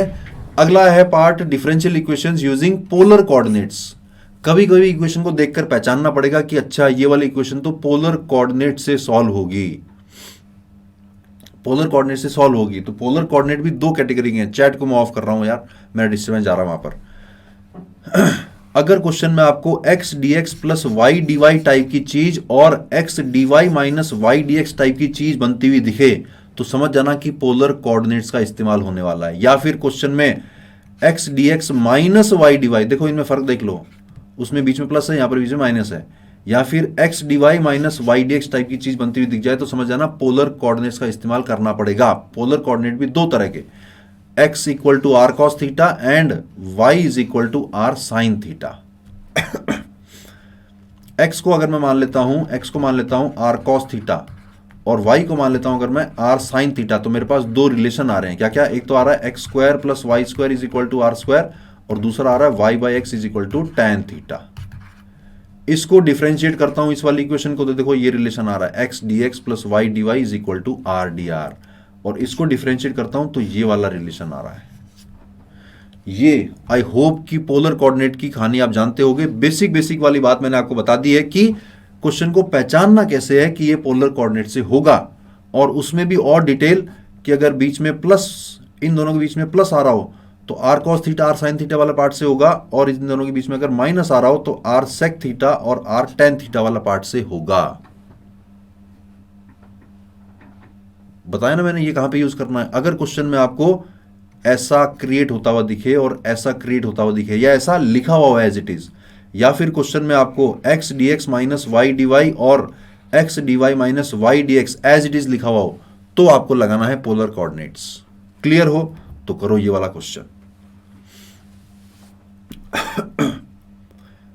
मैं एक काम करता हूं, इस क्वेश्चन को पिछली स्लाइड पे लिख देता हूं ताकि आपका काम आसान हो जाएगा। ठीक है, क्वेश्चन क्या है? क्वेश्चन है x d x plus y d y, x d x plus y d y divided by under root x square plus y square, under root x square plus y square equal to में y d x minus x d y, y d x minus x d y, और divide में क्या था? Divide में था x square. पहचानो पहले तो कौन से वाले पोलर कोऑर्डिनेट से होगी और किस किस जगह क्या क्या वैल्यू पुट करी जाएगी।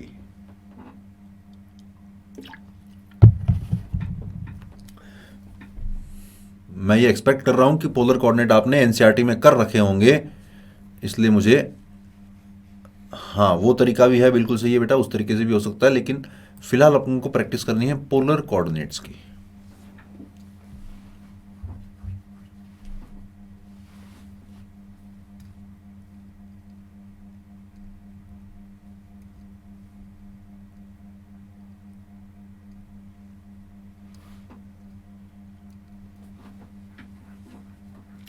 कर रहे हो सॉल्व या मैं करके दिखाऊं सॉल्व?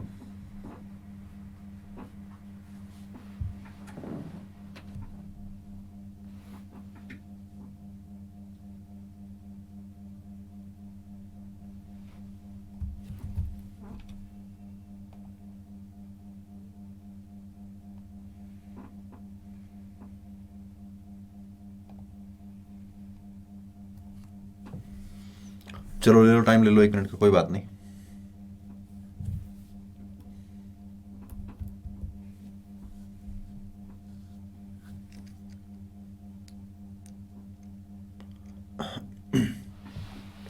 करूं मैं solve?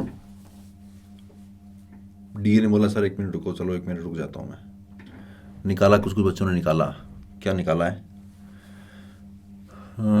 X square plus y square plus y by x is equal to 0। नहीं बेटा, तुमने गलती कर दी है बहुत बड़ी। Root x square plus y square is equal to minus y by x plus c, ये जवाब सही है। एमएस ने सही जवाब निकाला है। Well done guys, well done MS.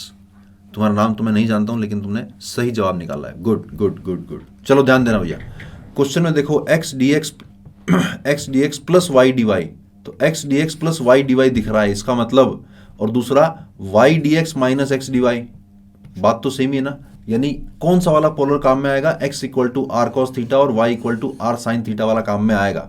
ठीक है, तो x equal to r cos theta और y equal to r sine theta, इससे रिलेशन क्या क्या निकलते हैं? एक तो निकलता है x square plus y square equal to r square, और एक निकलता है tan theta is equal to y by x, और डिफरेंशिएशन वाले रिजल्ट क्या होते हैं? वो होते हैं x d x plus y d y is equal to r d r. ये तो इसको डिफरेंशिएट करके आता है, और इसको डिफरेंशिएट करके दूसरा रिलेशन आता है। कौन सा वाला है? देखो ये लिखा हुआ x d y minus y d x is equal to r square d theta. तो ये यहां से निकलेगा x d y minus y d x is equal to r square d theta. ये दो रिलेशन आ गए अपने पास। इन दो रिलेशन का इस्तेमाल करने वाला हूं। कैसे इस्तेमाल करने वाला हूं देखो जरा। X d x plus y d y, x d x plus y d y, उसकी जगह लिख दिया मैंने r d r divided by under root x square plus y square, under root x square plus y square की जगह लिख दिया मैंने r. This is equal to y d x minus x d y, तो y d x उल्टा कर लेते हैं, y d x minus x d y, ये क्या बना, ये बन गया minus r square d theta. तो यहां पे डल गया minus r square d theta. अब वेरिएबल सेपरेट हो रहे हैं, डी आर के साथ तो डिवाइड में एक आ रहा है आर स्क्वायर, और इधर बन रहा है माइनस का d theta. Integrate integrate, r की पावर -2 का इंटीग्रेशन, आर की power -1 divided by -1, this is equal to theta का इंटीग्रेशन माइनस थीटा प्लस सी।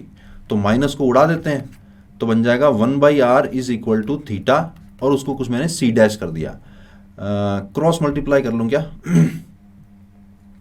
चलो वैल्यू पुट कर देते हैं। 1/r कितना बना, 1/r की वैल्यू आई 1/√x² plus y²। This is equal to theta कौन था, थीटा की वैल्यू थी tan इनवर्स y/x। कुछ गड़बड़ हुई लगती है शायद, tan इनवर्स y/x प्लस सी, कहीं कुछ गड़बड़ हुई है क्या, कहां पे गलती करी अपन ने? यू मिस्ड x², अरे यार क्या यार, मेहनत वेस्ट हो गई।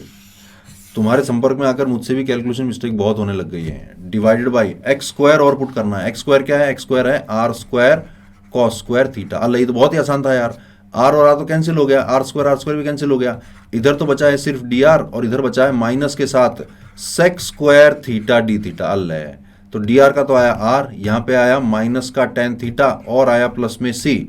r की वैल्यू वापस डाल दो यहाँ से r की वैल्यू क्या आ रही है, √x² plus y²। This is equal to minus tan theta यानी कि माइनस का y/x प्लस c। तुम्हारी बीमारी कहीं ना कहीं से ट्रांसमिट होती हुई मेरे तक पहुंच गई है, कैलकुलेशन मिस्टेक करने वाली। क्या यार, क्या क्या क्या क्या क्या क्या ऐसे क्या करते हो? चलो क्लियर हुआ कि कैसे पहचानना है कि पोलर कोऑर्डिनेट्स का इस्तेमाल होगा और उनका इस्तेमाल कैसे करना है। बहुत रूट लगाना भूल गया था, प्लस सी भी भूल गया, कोई बात नहीं कोई बात नहीं कोई बात नहीं। अगर आप पहचान लोगे उसके बाद चीजें सारी आसान हो जाएंगी। बढ़े आगे, गुड गुड, राइट आंसर आया बट लेट आया, कोई बात नहीं कोई बात नहीं। चलो आगे बढ़ते हैं। Homogeneous differential equation. Homogeneous differential equation आपको डायरेक्टली इस तरह की दिखाई देगी, dy/dx इज इक्वल टू, ऊपर भी कुछ x और y का फंक्शन होगा, नीचे भी कुछ x और y का फंक्शन होगा। ऊपर वाले की डिग्री और नीचे वाले की डिग्री सेम होगी, लेकिन दोनों के दोनों होमोजीनियस फंक्शन होंगे। अब सर ये होमोजीनियस फंक्शन क्या होता है? ऐसा फंक्शन जिसमें हर टर्म की डिग्री सेम आ रही हो, जैसे कि x² plus xy plus y²। इसकी डिग्री 2 है, इसकी भी डिग्री 2 है, इसकी भी डिग्री 2 है। ये जो दो वेरिएबल हैं अगर दोनों मल्टीप्लाई हो रहे हो तो दोनों की डिग्री साथ में ऐड हो जाती है। सपोज ऐसा एक्सप्रेशन होता x² y³ plus x⁵ plus y² x⁴। तो इस टर्म की डिग्री 5 है, इस टर्म की डिग्री 5 है, इस टर्म की डिग्री 6 हो गई। तो अब ये होमोजीनियस नहीं रहा। बाई चांस यहां पर x³ होता तो इसकी डिग्री 5 होती, तो हम बोलते कि ये पूरा एक्सप्रेशन होमोजीनियस एक्सप्रेशन है ऑफ डिग्री 5। तो होमोजीनियस डिफरेंशियल इक्वेशन में क्या दिखेगा आपको? डिफरेंशियल इक्वेशन में आपको ऊपर भी एक होमोजीनियस एक्सप्रेशन दिखेगा, नीचे भी एक होमोजीनियस एक्सप्रेशन दिखेगा, और दोनों सेम डिग्री के होंगे। पहली बात तो ये कंप्लीट हुई यहां पर, क्या कि होमोजीनियस डिफरेंशियल इक्वेशन को पहचानना कैसे है। दूसरी बात क्या है कि उसको सॉल्व कैसे करना है। सॉल्व करना है by putting y equal to vx। Differentiate करो तो dy/dx इक्वल टू कितना आ रहा है, यहां पे लगाना पड़ेगा मल्टीप्लीकेशन रूल। तो v इंटू एक्स का differentiation 1 plus x into v का डिफरेंशिएशन dv/dx।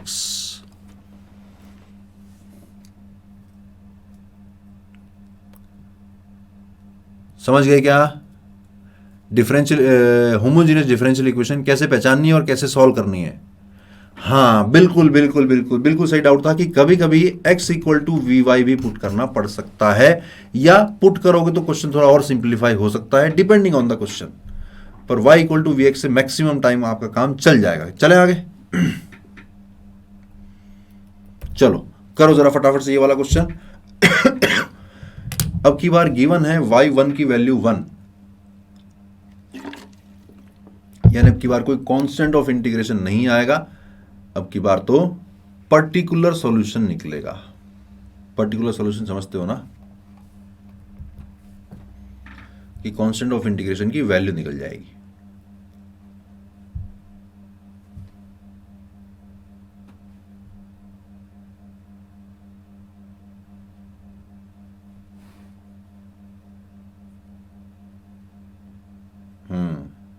करो जरा, करो जरा, करो जरा, करो जरा, देखें जरा।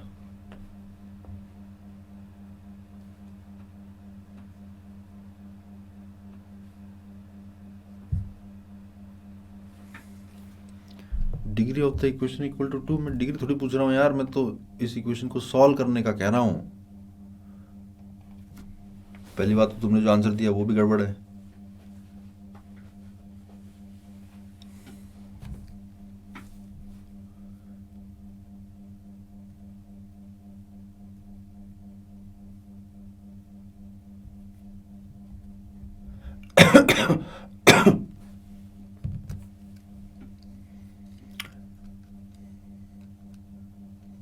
ऐसे आंसर को टाइप करने में हालत खराब हो जाती है। इतना गंदा आंसर तो नहीं होगा यार। तुम एक्स स्क्वायर को सीधा x2 ऐसे भी लिख दोगे तो भी मैं समझ जाऊंगा। बहुत ज्यादा गंदा आंसर नहीं आना चाहिए। हाँ, जहां d y by d x लिखना पड़े वहां गड़बड़ हो सकती है। हाँ हाँ, it is a homogeneous equation यार। तुम बहुत देर बाद होमोजीनियस इक्वेशन, होमोजीनियस नहीं, होमोजीनस बोलते हैं, homogenous. y by x plus 2 equal to x c. मैं कह रहा हूँ अब की बार सी आएगा ही नहीं यार। तुम्हें कंडीशन दे दी ना, y1 इक्वल टू 1 है, अब की बार सी आएगा ही नहीं, सी की बात ही नहीं आएगी अब की बार। y1 इक्वल टू 1 का मतलब क्या है कि x को 1 लेने पर y की वैल्यू 1 आती है, तो कांस्टेंट ऑफ इंटीग्रेशन की वैल्यू भी निकालनी पड़ेगी आपको। हाँ, होमोजीनस, होमोजीनियस नहीं है। नहीं निकला क्या किसी का अभी तक? हालांकि होमोजीनियस को सॉल्व करने में थोड़ा टाइम लगता है, इंटीग्रेशन में थोड़ा टाइम लगता है, और फिर बाद में v को वापस y बाई एक्स पुट भी करना पड़ता है, थोड़ा टाइम लगेगा। 2x cube plus x y का whole square is equal to 3। नहीं नहीं नहीं नहीं नहीं, 2x क्यूब y आएगा साथ में, 2x cube y plus x square y square is equal to 3, फिर तुम्हारा सही हो सकता है। मैं टाइप नहीं करूंगा, हालत खराब हो जाएगी। ऐसी कैसी हालत खराब हो जाएगी यार? तुम नौजवान हो देश के, unable to get this.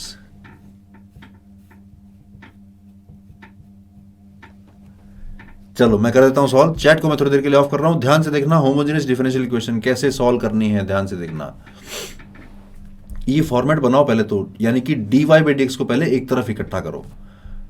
D y by d x की वैल्यू क्या आ रही है, इसको थोड़ा अगर मैं रीअरेंज कर लूँ तो d y by d x की वैल्यू आ रही है माइनस के साथ 3xy plus y square divided by x square plus x y. यही बात तो सारे पहचान गए होगा ना कि होमोजेनियस है, ऊपर 2 डिग्री का है, नीचे भी 2 डिग्री का है, तो हमें y equal to v x put करना है, यानी कि जहां पर d y by d x आ रहा है वहां पर मुझे v plus x d v by d x put करना है। तो पुट कर देता हूँ, d y by d x की जगह क्या पुट कर दूँ, इसकी जगह पुट किया मैंने v plus x d v by d x. मुझे थोड़ी सी खराब सी फीलिंग आ रही है कि डिफरेंशियल इक्वेशन आप लोगों का काफ़ी कमज़ोर है। माइनस के साथ 3x और y की जगह डाल दिया मैंने vx, प्लस y की जगह vx डाला तो बन गया v square x square divided by x square और एक्स वाई यानी x की जगह डाल दिया मैंने vx। सब जगह से एक्स स्क्वायर कॉमन निकल कर कैंसिल हो रहा है, बच रहा है क्या, यहाँ बचा 3v प्लस वी स्क्वायर और डिवाइड में क्या बचा 1 प्लस वी। ये value v plus x d v by d x की है, यानी कि x d v by d x की वैल्यू क्या आ जाएगी, इस v को मैं ले जाता हूँ राइट हैंड साइड में, तो minus 3v minus v square divided by 1 plus v और माइनस में एक और v, तो ये बन गया minus 3v minus v square minus v square divided by 1 plus v, जो कि बन गया minus 2v square minus 4v divided by 1 plus v. लंबा होता है डिफरेंशियल इक्वेशन, होमोजेनियस का थोड़ा लंबा होता है। इक्वेशन क्या बन रही है अपने पास, x dv by d x is equal to minus के साथ है 2v square plus 4v, minus के साथ है 2v स्क्वायर प्लस 4v और डिवाइड में है 1 प्लस वी। अब ध्यान से देखो, वेरिएबल सेपरेट होने की कगार पे हैं। इस dv के साथ ये सारा v वाला जुगाड़ ले लेता हूं मैं और dx और x को साथ में रख लेता हूं, तो क्या बन रहा है, क्रॉस मल्टीप्लाई किया तो 1 plus v divided by 2v square plus 4v, this is equal to dx upon x और इसके साथ में था dv। अब इंटीग्रेट कर दूंगा, समझे? तो पहले v वाला पार्ट इंटीग्रेट कर लेते हैं। v वाले पार्ट के लिए 1 प्लस वी और नीचे से 2v कॉमन निकालूं तो v प्लस 2 बन रहा है। तो एक काम कर लेना चाहिए मुझे, ऊपर वाला जो v प्लस 1 है उसको थोड़ा सा अलग टाइप से लिख लेना चाहिए। उसको मुझे लिखना चाहिए v प्लस 2 माइनस 1, ठीक है, dv। ऐसा करने से क्या होगा देखते जाओ। हाँ, इंटीग्रेट भी करना पड़ेगा। तो मैंने v प्लस 2 को डिवाइड किया तो एक तो बन गया 1/2v माइनस दूसरा बना 1/2v इंटू वी प्लस 2। इसको भी इंटीग्रेट, इसको भी इंटीग्रेट। ये तो हाफ ln v बन चुका है माइनस इसको इंटीग्रेट करने के लिए फिर से हाफ तो मैंने बाहर निकाल दिया और अंदर लिख दिया मैंने 1/v माइनस 1/v प्लस 2। ये जो इतना पार्ट है 1/v इंटू वी प्लस 2 वाला जो पार्ट है उसको मैंने 1/v माइनस 1/v प्लस 2 लिख दिया। लेकिन इसको सॉल्व कर रहा हूं तो ऊपर एक 2 एक्स्ट्रा आ रहा है, तो 2 एक्स्ट्रा के लिए मैंने यहां पर एक 1/4 लगा दिया। ठीक, अब इंटीग्रेट करना सारा कुछ आसान हो चुका है। इसको इंटीग्रेट, इसको इंटीग्रेट और इसको इंटीग्रेट। ये तो सॉरी, पहले वाले को इंटीग्रेट नहीं करना था, उसको तो अपन इंटीग्रेट कर चुके, वो तो हाफ ln v आ चुका। ठीक, तो बन गया half ln v minus 1/4 ln v और फिर प्लस का बन जाएगा 1/4 ln v plus 2। This is equal to क्या आ रहा था यहां पर, ये वाला, तो इसका इंटीग्रेशन आ जाएगा ln x प्लस c। अब सारी की सारी कहानी ln में आ रही है। ln में अगर आ रही तो आपको ln में छोड़नी नहीं है। क्यों? क्योंकि सारे ln वाली चीजें एक साथ आ सकती हैं। मैंने आपको क्या कहा था, होमोजेनियस का क्वेश्चन थोड़ा लंबा होगा, इसलिए बने रहना मेरे साथ। अभी क्वेश्चन थोड़ा लंबा होगा। कहां पहुंच गए थे अपन पहुंचे half ln v minus 1/4 ln v 1/4 ln v plus 1/4 ln v plus 2 equal to में आ रहा है ln x प्लस c। सब जगह 4 का मल्टीप्लाई कर दूं तो आया 2 ln v minus ln v plus 4 का मल्टीप्लाई कर दिया तो बन गया ln v plus 2। This is equal to twice of ln x plus 2c। एक काम करते हैं, 2c को अपन c डैश मान लेते हैं। 2 ln v minus v ln v बन गया और ln v और प्लस में ln v यानी ln v into v plus 2 minus इस 2 ln x को मैं इधर ले आया 2 ln x, लेकिन इसको मैं 2 ln x लिखने की बजाय इसको मैं ln ऑफ x स्क्वायर लिखूंगा। This is equal to c dash. अब सारा कुछ एक ही ln के अंदर ले लो, v into v plus 2 divided by x square is equal to c dash. Log को एक्सपोनेंट में कन्वर्ट कर दो तो v into v plus 2 v into v plus 2 divided by x square is equal to e की power c dash. उसको मैंने फिर से कोई कांस्टेंट मान लिया। अब क्रॉस मल्टीप्लाई कर दो तो बन गया v into v plus 2 v into v plus 2 is equal to k x square.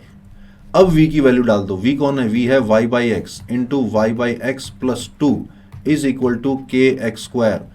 तो ये बन गया y इंटू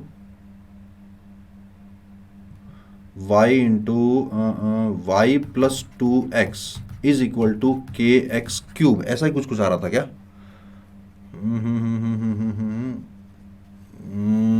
अरे यार, कुछ गलती हो गई लगती है कहीं ना कहीं कुछ गलती तुम्हें होती हुई दिख रही है क्या? अपना आंसर मैच नहीं हो रहा है, कुछ अपन ने मिस किया है कहीं पे, कुछ कहीं पकड़ में आएगी गलती यार। डिफरेंशियल इक्वेशन का ये बड़ा पंगा है। 4 ln x, हाँ, this is equal to 4 ln x। तो यहां पर x की पावर 4 डिवाइड में x की पावर 4 डिवाइड में x की पावर 4। अब ठीक है, तो यहां पे बना k इंटू एक्स की पावर 4। नहीं, फिर भी गड़बड़ी लग रहा है मुझे तो यार। 4 ln x तो x की पावर 4 तो डिवाइड में x की पावर 4।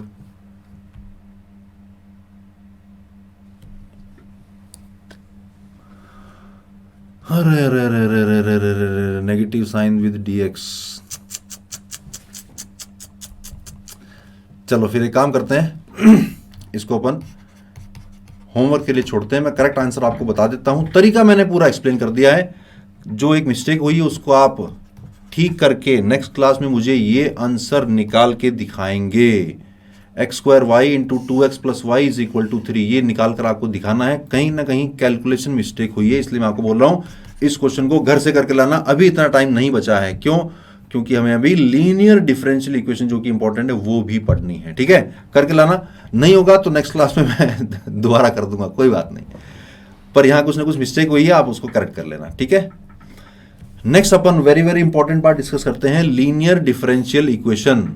कैसी दिखेगी लीनियर डिफरेंशियल इक्वेशन? वो दिखेगी d y by d x, ये अकेला दिखेगा, प्लस वाई, वाई भी अकेला दिखेगा, वाई के साथ कुछ एक्स का फंक्शन दिखेगा, इक्वल टू में यहां भी कुछ एक्स का फंक्शन दिखेगा। ऐसी इक्वेशन अगर दिखे, this is called linear differential equation. ऐसी इक्वेशन पहचानना है पहले तो आपको। अगर ऐसी इक्वेशन बन गई है तो उसको सॉल्व करने का आंसर, ये नोट्स अपलोड हो जाएंगे ना वेबसाइट पे, वहां से देख लेना आंसर, ठीक है? ऐसी इक्वेशन को सॉल्व करने के लिए क्या करना है? डायरेक्टली ये वाला काम कर देना, डायरेक्टली डायरेक्टली आंख मीच के। जब ऐसी फॉर्मेट बन जाए तब क्या बोलता है ये वाला फॉर्मूला? ये बोलता है y इंटू ई की power integral px dx is equal to integral of qx into e की पावर इंटीग्रल px dx, इस पूरे का भी dx। आता है क्या ये वाला फॉर्मूला? लीनियर डिफरेंशियल इक्वेशन को कैसे सॉल्व करते हैं, आता है कि नहीं आता है? दोबारा बताना हो तो जल्दी से लिख देना, सर दोबारा बताना है। इस फॉर्मेट में कन्वर्ट करना है, कन्वर्ट करना सर दर्द है। बिल्कुल है, बिल्कुल है, बिल्कुल है। आईआईटी में जाने में तो बहुत मजा आता है तुम्हें कि सर मैं आईआईटी में पहुंच जाऊं, लेकिन आईआईटी में जाने के लिए जो सर दर्द करवाना पड़ता है ना, वो अगर ना हो तो मेरा काम चल जाए। दोबारा चलो एक बार और दोबारा बता रहा हूं क्योंकि इंपॉर्टेंट है, ध्यान से देखना। अगर आपको ऐसी इक्वेशन दिख जाए कि d y by d x अकेला आ रहा है, प्लस y अकेला आ रहा है, उसके ऊपर कोई पावर नहीं है, कोई रूट नहीं है, कुछ फ्रैक्शन नहीं है, y के साथ कुछ ना कुछ x का फंक्शन यानी कुछ x की टर्म्स लिखी हुई हैं, इक्वल टू में x की कुछ अलग टर्म्स लिखी हुई हैं, तो ये है लीनियर डिफरेंशियल इक्वेशन। इसको सॉल्व करने के लिए डायरेक्टली लिख देना, डायरेक्टली लिख देना। डायरेक्ट क्या लिखना? y इंटू ई की पावर इंटीग्रल p dx, यानी y के साथ वाला जो पार्ट था p, उसको इंटीग्रेट करना है x के रेस्पेक्ट में, इज इक्वल टू एक बड़ा इंटीग्रेशन साइन e की पावर इंटीग्रल p dx, यानी यहां पे जो चीज निकाली थी वो वापस यहां पे भी आएगी, इनटू जो भी qx राइट साइड में पड़ा हुआ था ये वाला, और इसको कर देना x के रेस्पेक्ट में इंटीग्रेट। अब समझ गए क्या? याद रखना पड़ेगा यार, याद रखना पड़ेगा। लीनियर डिफरेंशियल इक्वेशन का सॉल्यूशन याद रखना पड़ेगा, तब जल्दी हो जाएगा। अब कोई ट्रिक बताऊंगा तो ट्रिक को याद भी तो रखना पड़ेगा ना यार।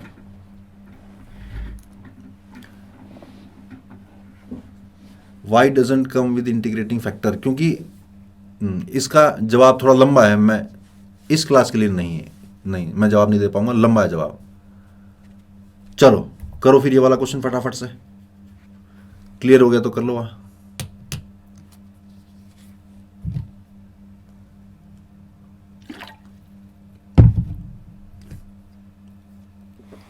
बिल्कुल बिल्कुल। कभी कभी आपको x में लीनियर डिफरेंशियल इक्वेशन भी दिखेगी, आई होप ये बात आप जानते हो। वो कैसी दिखेगी?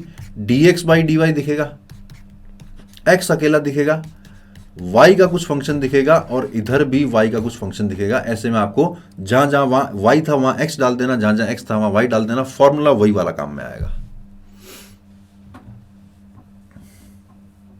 आ भी गया mn का, आ भी गया। क्या आया बेटा? थोड़ा गंदा आया होगा शायद। X square minus 1 into y is equal to, नहीं नहीं नहीं नहीं नहीं नहीं नहीं नहीं, तुमने इंटीग्रेट गलत किया है बेटा। डीए तुमने इंटीग्रेट गलत किया है, तुमने भी गलत किया है। एमवी तुमने भी गड़बड़ किया है इंटीग्रेट। मैं सजेस्ट करूंगा बेटा तो भी अभी इसका डेरिवेशन मत ढूंढो, now is not the correct time. वो डेरिवेशन तुम्हें किसी भी रूप में हेल्प नहीं करने वाला है, ठीक है?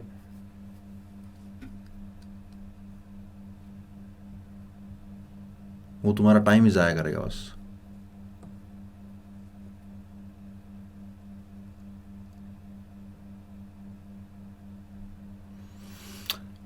हाँ, आप पीपी ने कुछ कुछ सही जवाब लिखना चाहा है, लेकिन एलएन के चक्कर में वो बीच में हिम्मत हार गया और उसने एलएन के अंदर वाली चीज़ आधी अधूरी लिख दी है। चलो करें सॉल्व। दिख रहा है मुझे कि देखो dy बाई डी एक्स और ये y, ये दो ही तो चीज़ें दिखती हैं हमें पहचानने के लिए। तो मैं एक काम करता हूँ, x² - 1 को डिवाइड कर देता हूँ। एक पेज और एक्स्ट्रा चाहिएगा, शायद एक पेज में हो ना पाए।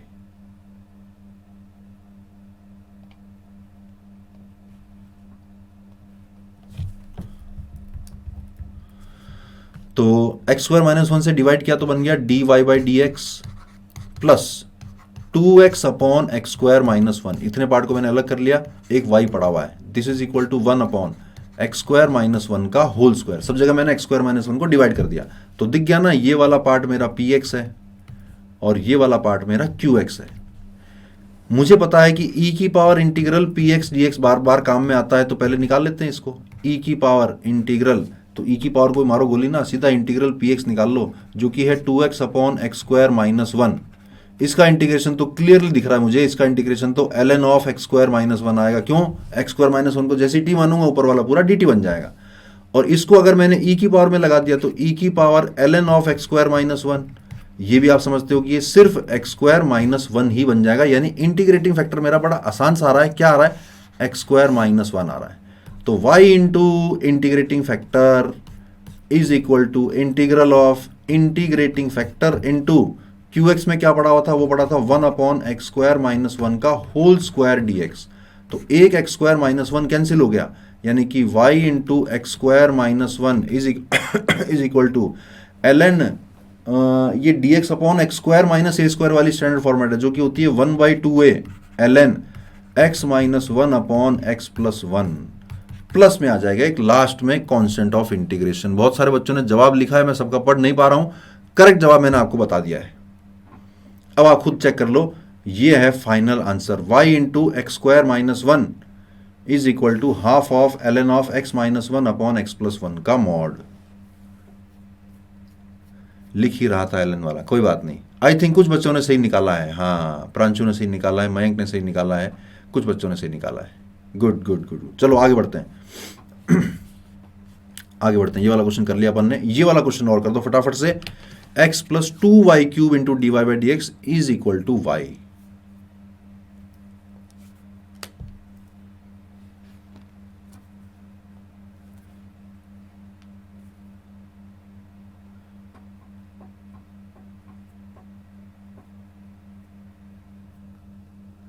y10 इक्वल टू 5 का मतलब है कि x को 10 डालने पर y की वैल्यू 5 आएगी। x को 10 डालने पर y की वैल्यू 5 आएगी, ये मतलब है।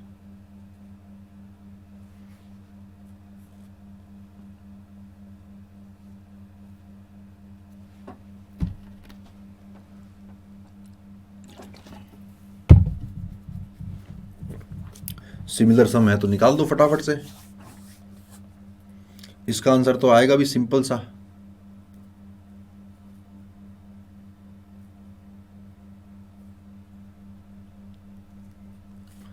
x upon y is equal to y² + c। बहुत बढ़िया बहुत बढ़िया बहुत बढ़िया बहुत बढ़िया। डी ने सही निकाला। ओके बाय बाय आ रहे, कोई बात नहीं, तुम्हारा याद हो सकता है डेटा खत्म हो रहा हो, तुम्हारी बैटरी खत्म हो रही हो। नेक्स्ट क्लास में मिलते हैं। x upon y is equal to y³ + c। हाँ सही है ना? नहीं नहीं नहीं, इक्वल टू y³ नहीं आएगा, फिर y² + c आएगा। मयंक ने y³ लिख दिया है, वहां पे y² आएगा। प्रांशु का सही है, कई कई कई कई सारे बच्चों का सही है, बहुत बढ़िया। चलो अब की बार अगर ध्यान से देखो तो x के साथ शायद बात बन सकती है। dx अपॉन dy क्या आ रहा है? dx अपॉन dy आ रहा है x + 2y³, x + 2y³ upon y। बन गई ना? अब की बार तो x में बन रही है लीनियर डिफरेंशियल इक्वेशन। तो dx upon dy is equal to x upon y plus 2y², यानी कि dx upon dy plus x के साथ क्या आ रहा है? -1 अपॉन y आ रहा है। इसको मैं लेफ्ट में लेके जाऊंगा तो माइनस का x अपॉन y आएगा ना। तो मैंने प्लस में x के साथ क्या कहा था? मैंने प्लस में x अकेला आएगा और x के साथ कुछ आएगा। तो जो माइनस का साइन है वो भी तो साथ वाले कुछ के साथ जाना चाहिए, क्योंकि जो स्टैंडर्ड फॉर्मेट है वो +x की है, यानी -y के साथ चला जाएगा।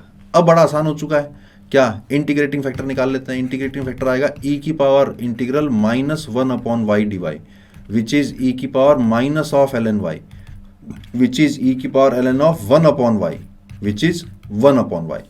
तो अब की बार x का इंटीग्रेटिंग फैक्टर निकला है तो इक्वेशन का आंसर क्या निकलेगा, x into integrating factor 1 upon y is equal to integral of integrating factor into right side में क्या था, राइट साइड में था 2y स्क्वायर dy।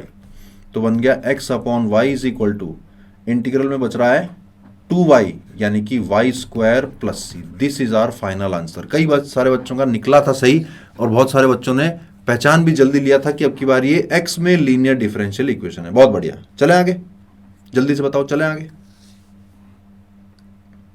हाँ, x upon y is equal to y square plus c. Correct correct correct. इसका type करने में दिक्कत नहीं हुई, इजी था। गॉट इट, बहुत बढ़िया। चलो आगे बढ़ते हैं।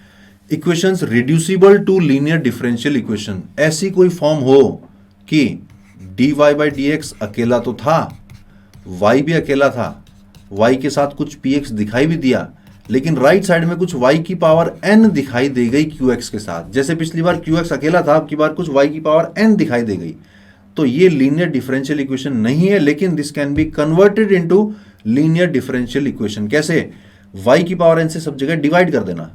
तो इसको अगर आप y की पावर n से डिवाइड करोगे तो बनेगा y की power minus n into d y by d x, plus इसको डिवाइड करोगे तो बनेगा y की पावर 1 माइनस n या minus n plus 1 into p x is equal to q x. Linear differential equation तो अभी भी बनी नहीं है। अब मैं कुछ सब्स्टिट्यूट करने वाला हूं, क्या, इस पूरी वैल्यू को t मानने वाला हूं। तो y की पावर माइनस n प्लस 1, इसको अगर मैं t मानता हूं तो डिफरेंशिएट करने पर क्या आ रहा है, minus n plus 1 into y की power minus n into d y by d x, this is equal to d t by d x. तो ये जो चीज थी ये वाली, इसकी जगह सारा कुछ D t by d x में कन्वर्ट हो गया। तो यहां पर कुछ D t by d x की टर्म आ गई और यहां पर कुछ t की टर्म आ गई, कुछ t की टर्म आ गई। यहां पर अभी भी x की टर्म पड़ी हुई है और यहां पर अभी भी x की टर्म पड़ी हुई है। अब की बार ये t में लीनियर डिफरेंशियल इक्वेशन बन जाएगी। Equations reducible to linear differential equation, जिनका एक और नाम है बर्नौलीज डिफरेंशियल इक्वेशन। समझाना तू, जल्दी से बोलो।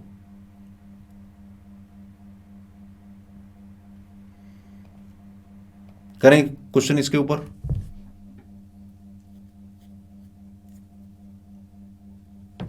चलो करो जरा ये वाला फटाफट से।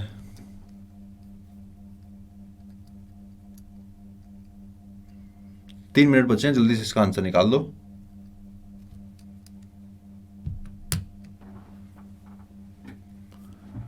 How many questions will come from differentiation.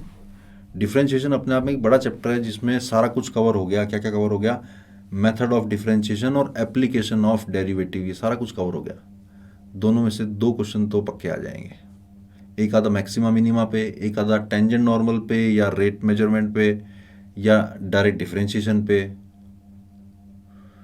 तुम क्यों सोचते हो ऐसा कि यार सर इस चैप्टर में से कितने क्वेश्चन आएंगे? ऐसा तुम तभी सोचते हो जब तुम्हें वो चैप्टर डरा रहा होता है। तुम कहीं ना कहीं से ऐसा कोई जवाब ढूंढते हो कि सर ऐसा कुछ बता दो जिससे मेरे मन को ये तसल्ली हो जाए कि हाँ तू ये कुछ चैप्टर छोड़ भी देगा ना तो भी कोई दिक्कत नहीं आने वाली है। ऐसा कुछ आप बढ़िया सा जवाब मुझे बता दो सर, पैक करके, ताकि मेरा क्या जिसोरा हो जाए कि हाँ ये टॉपिक मैं छोड़ने जा रहा हूँ और सर ने भी कह दिया कि छोड़ सकते हो, अब तो मैं पक्का ही छोड़ूंगा। ऐसा मत करो, ऐसा मत करो, ऐसा मत करो, ऐसा मत करो। क्रैश कोर्स में डिफरेंशिएशन हुआ है ना यार, लिमिट वाले चैप्टर के साथ हुआ है। क्या बात कर रहा भाई, लिमिट्स एंड डेरिवेटिव्स नाम से हुआ है ना, वो भी 2 लेक्चर में हुआ है। करो भैया, करो करो करो करो, आसान सा है, आसान सा है, जल्दी से आंसर निकाल दो, टाइम हो रहा है।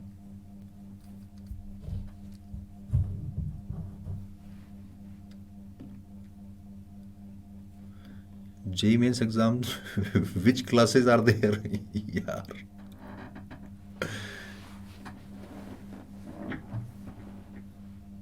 वन अपॉन वाई की power 5 is equal to x की पावर, कुछ गड़बड़ लग रहा है बेटा, कुछ गड़बड़ लग रहा है। 1 अपॉन एक्स की पावर 5 वाई की power 5 is equal to 5 by x 5/x² आना चाहिए और 5/2x² आना चाहिए, कुछ गलती करी है।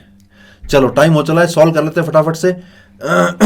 तो y की पावर 6 से डिवाइड करता हूं तो बन जाएगा x y की पावर -6 dy/dx प्लस यहां पे बन गया y की power -5, this is equal to x³। अभी लीनियर में कन्वर्ट नहीं हुई है, अभी मुझे इस x को भी डिवाइड करना पड़ेगा। x से और डिवाइड कर दिया तो बन गया y की पावर -6 dy/dx प्लस x से डिवाइड किया तो y की पावर -5 के साथ आया 1/x और इधर बन गया x²। अब मैं y की पावर -5 को t डालने जा रहा हूं, यानी -5 इंटू वाई की पावर -6 इंटू dy/dx की जगह मैं dt/dx डालने जा रहा हूं। लेकिन बना तो मेरे पास सिर्फ इतना ही चाहिए, तो मुझे सिर्फ इतना ही ना, तो इतने की वैल्यू क्या आ रही है, इसकी वैल्यू आ रही है -1/5 dt/dx प्लस इसकी जगह डल गया t डल गया, साथ में 1/x is equal to x²। तो मुझे सब जगह -5 से मल्टीप्लाई करना पड़ेगा, तो बन गया dt/dx प्लस t के साथ माइनस का 5/x आया और यहां भी मुझे -5 से मल्टीप्लाई करना पड़ेगा। अब लीनियर बन चुकी है, इंटीग्रेटिंग फैक्टर निकालूं तो आएगा e की पावर इंटीग्रल -5/x dx, यानी e की पावर में -5 बाहर है, अंदर ln x आ रहा है, यानी e की पावर में ln ऑफ x की पावर -5 आ रहा है। तो इंटीग्रेटिंग फैक्टर आ गया x की पावर -5, ठीक। तो t इंटू, हमेशा y इंटू इंटीग्रेटिंग फैक्टर होता है, अब की बार t इंटू इंटीग्रेटिंग फैक्टर होगा। तो t इंटू इंटीग्रेटिंग फैक्टर कितना आ रहा है, x की पावर -5 आ रहा है। तो t इंटू एक्स की power -5 is equal to integral of integrating factor यानी कि x की पावर -5 इंटू राइट साइड में क्या पड़ा हुआ है, यहाँ पे पड़ा हुआ है -5x² dx और t की वैल्यू पुट कर देते हैं। t कौन है, t है y की पावर -5, यानी कि y की पावर -5 इंटू एक्स की power -5 is equal to integral of -5 को छोड़ दिया बाहर और x की पावर बन रही है -3 dx, इंटीग्रेट करने पर -5 और यहां से आया x की power -2 divided by -2 plus c, यानी कि y की पावर -5 इंटू एक्स की power -5 is equal to 5/2 x की पावर कहाँ गया, x की पावर -2 प्लस c। ये है अपना फाइनल आंसर। बताओ किसी का आया था क्या जेईई मेंस में? ऐसा क्वेश्चन आने की संभावना है। बर्नौलीज एनसीईआरटी में भी बहुत सारे एग्जाम्पल दे रखे हैं। हो गया था, हो गया था, हो गया था। बहुत बढ़िया, बहुत बढ़िया, well done, well done, well done, well done. Mayank का भी हो गया था, ओम का भी हो गया था, एसएम का, एसजे का, सबका हो गया था। सर माइनस कहाँ गया? कौन सा वाला माइनस बेटा? ये इंटीग्रेट किया तो एक माइनस नीचे आया था ना, ये रहा, देखो ये रहा, ये यहां पे। जब मैंने -3 को इंटीग्रेट किया था तो ऊपर x की पावर -2 आया था, नीचे भी एक -2 आया था, तो ये वाला माइनस और ये वाला माइनस मिलके प्लस बन गया था, इसलिए 5/2 आया था।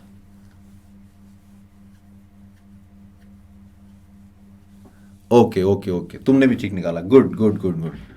तो आज कंपैरेटिवली शुरू में मुझे लग रहा था कि आप लोगों को डिफरेंशियल इक्वेशन में दिक्कत आती है, शुरू में मुझे ऐसा लग रहा था, लेकिन बाद में जब थोड़े टफ सवाल आने लगे लीनियर के, होमोजेनियस के, तो आप लोगों ने अच्छे जवाब निकाले। होमोजेनियस वाला मुझसे गड़बड़ हो गया। मैं नेक्स्ट क्लास में, आई होप मुझे नेक्स्ट क्लास में वो क्वेश्चन सॉल्व करना नहीं पड़ेगा, क्योंकि तरीका आपको बिल्कुल क्लियर हो गया है और करेक्ट आंसर भी शीट में लिखा हुआ है। मुझे पूरी उम्मीद नहीं, मुझे पूरा भरोसा है कि जो काम मैंने अधूरा छोड़ा है वो आप सब पूरा करके आओगे नेक्स्ट क्लास में, ठीक? अब कब मिलेंगे? शेड्यूल मुझे अभी याद नहीं है यार। चलो तुम अगर कह रहे हो तो एक बार मैं तुम्हें बाबू भैया सुना देता हूं। आज हमने पढ़ा है डिफरेंशियल इक्वेशंस और एरिया अंडर द कर्व। सारा कुछ समझ में आया कि नहीं आया? समझा ना तू? आ गया sir. Good good good good good. Okay, आज थोड़ा लेट हो गए, मुझे भी तुम्हें और लेट नहीं करना चाहिए। Thank you all, thank you very much. आज का सेशन हम यहीं खत्म करते हैं। नेक्स्ट क्लास आप शेड्यूल में देख लीजिएगा कब है। एक क्वेश्चन मैंने होमवर्क में दिया है, उसको होमवर्क में जरूर करना, प्रॉमिस किया है आप लोगों ने, और डीपीपी जरूर करना, कुछ प्रैक्टिस हो जाएगी, ठीक? Well done, bye bye, thank you, good night, see you next time. For detailed videos, daily practice problems and live chat, visit academy.amazon.in or download the app.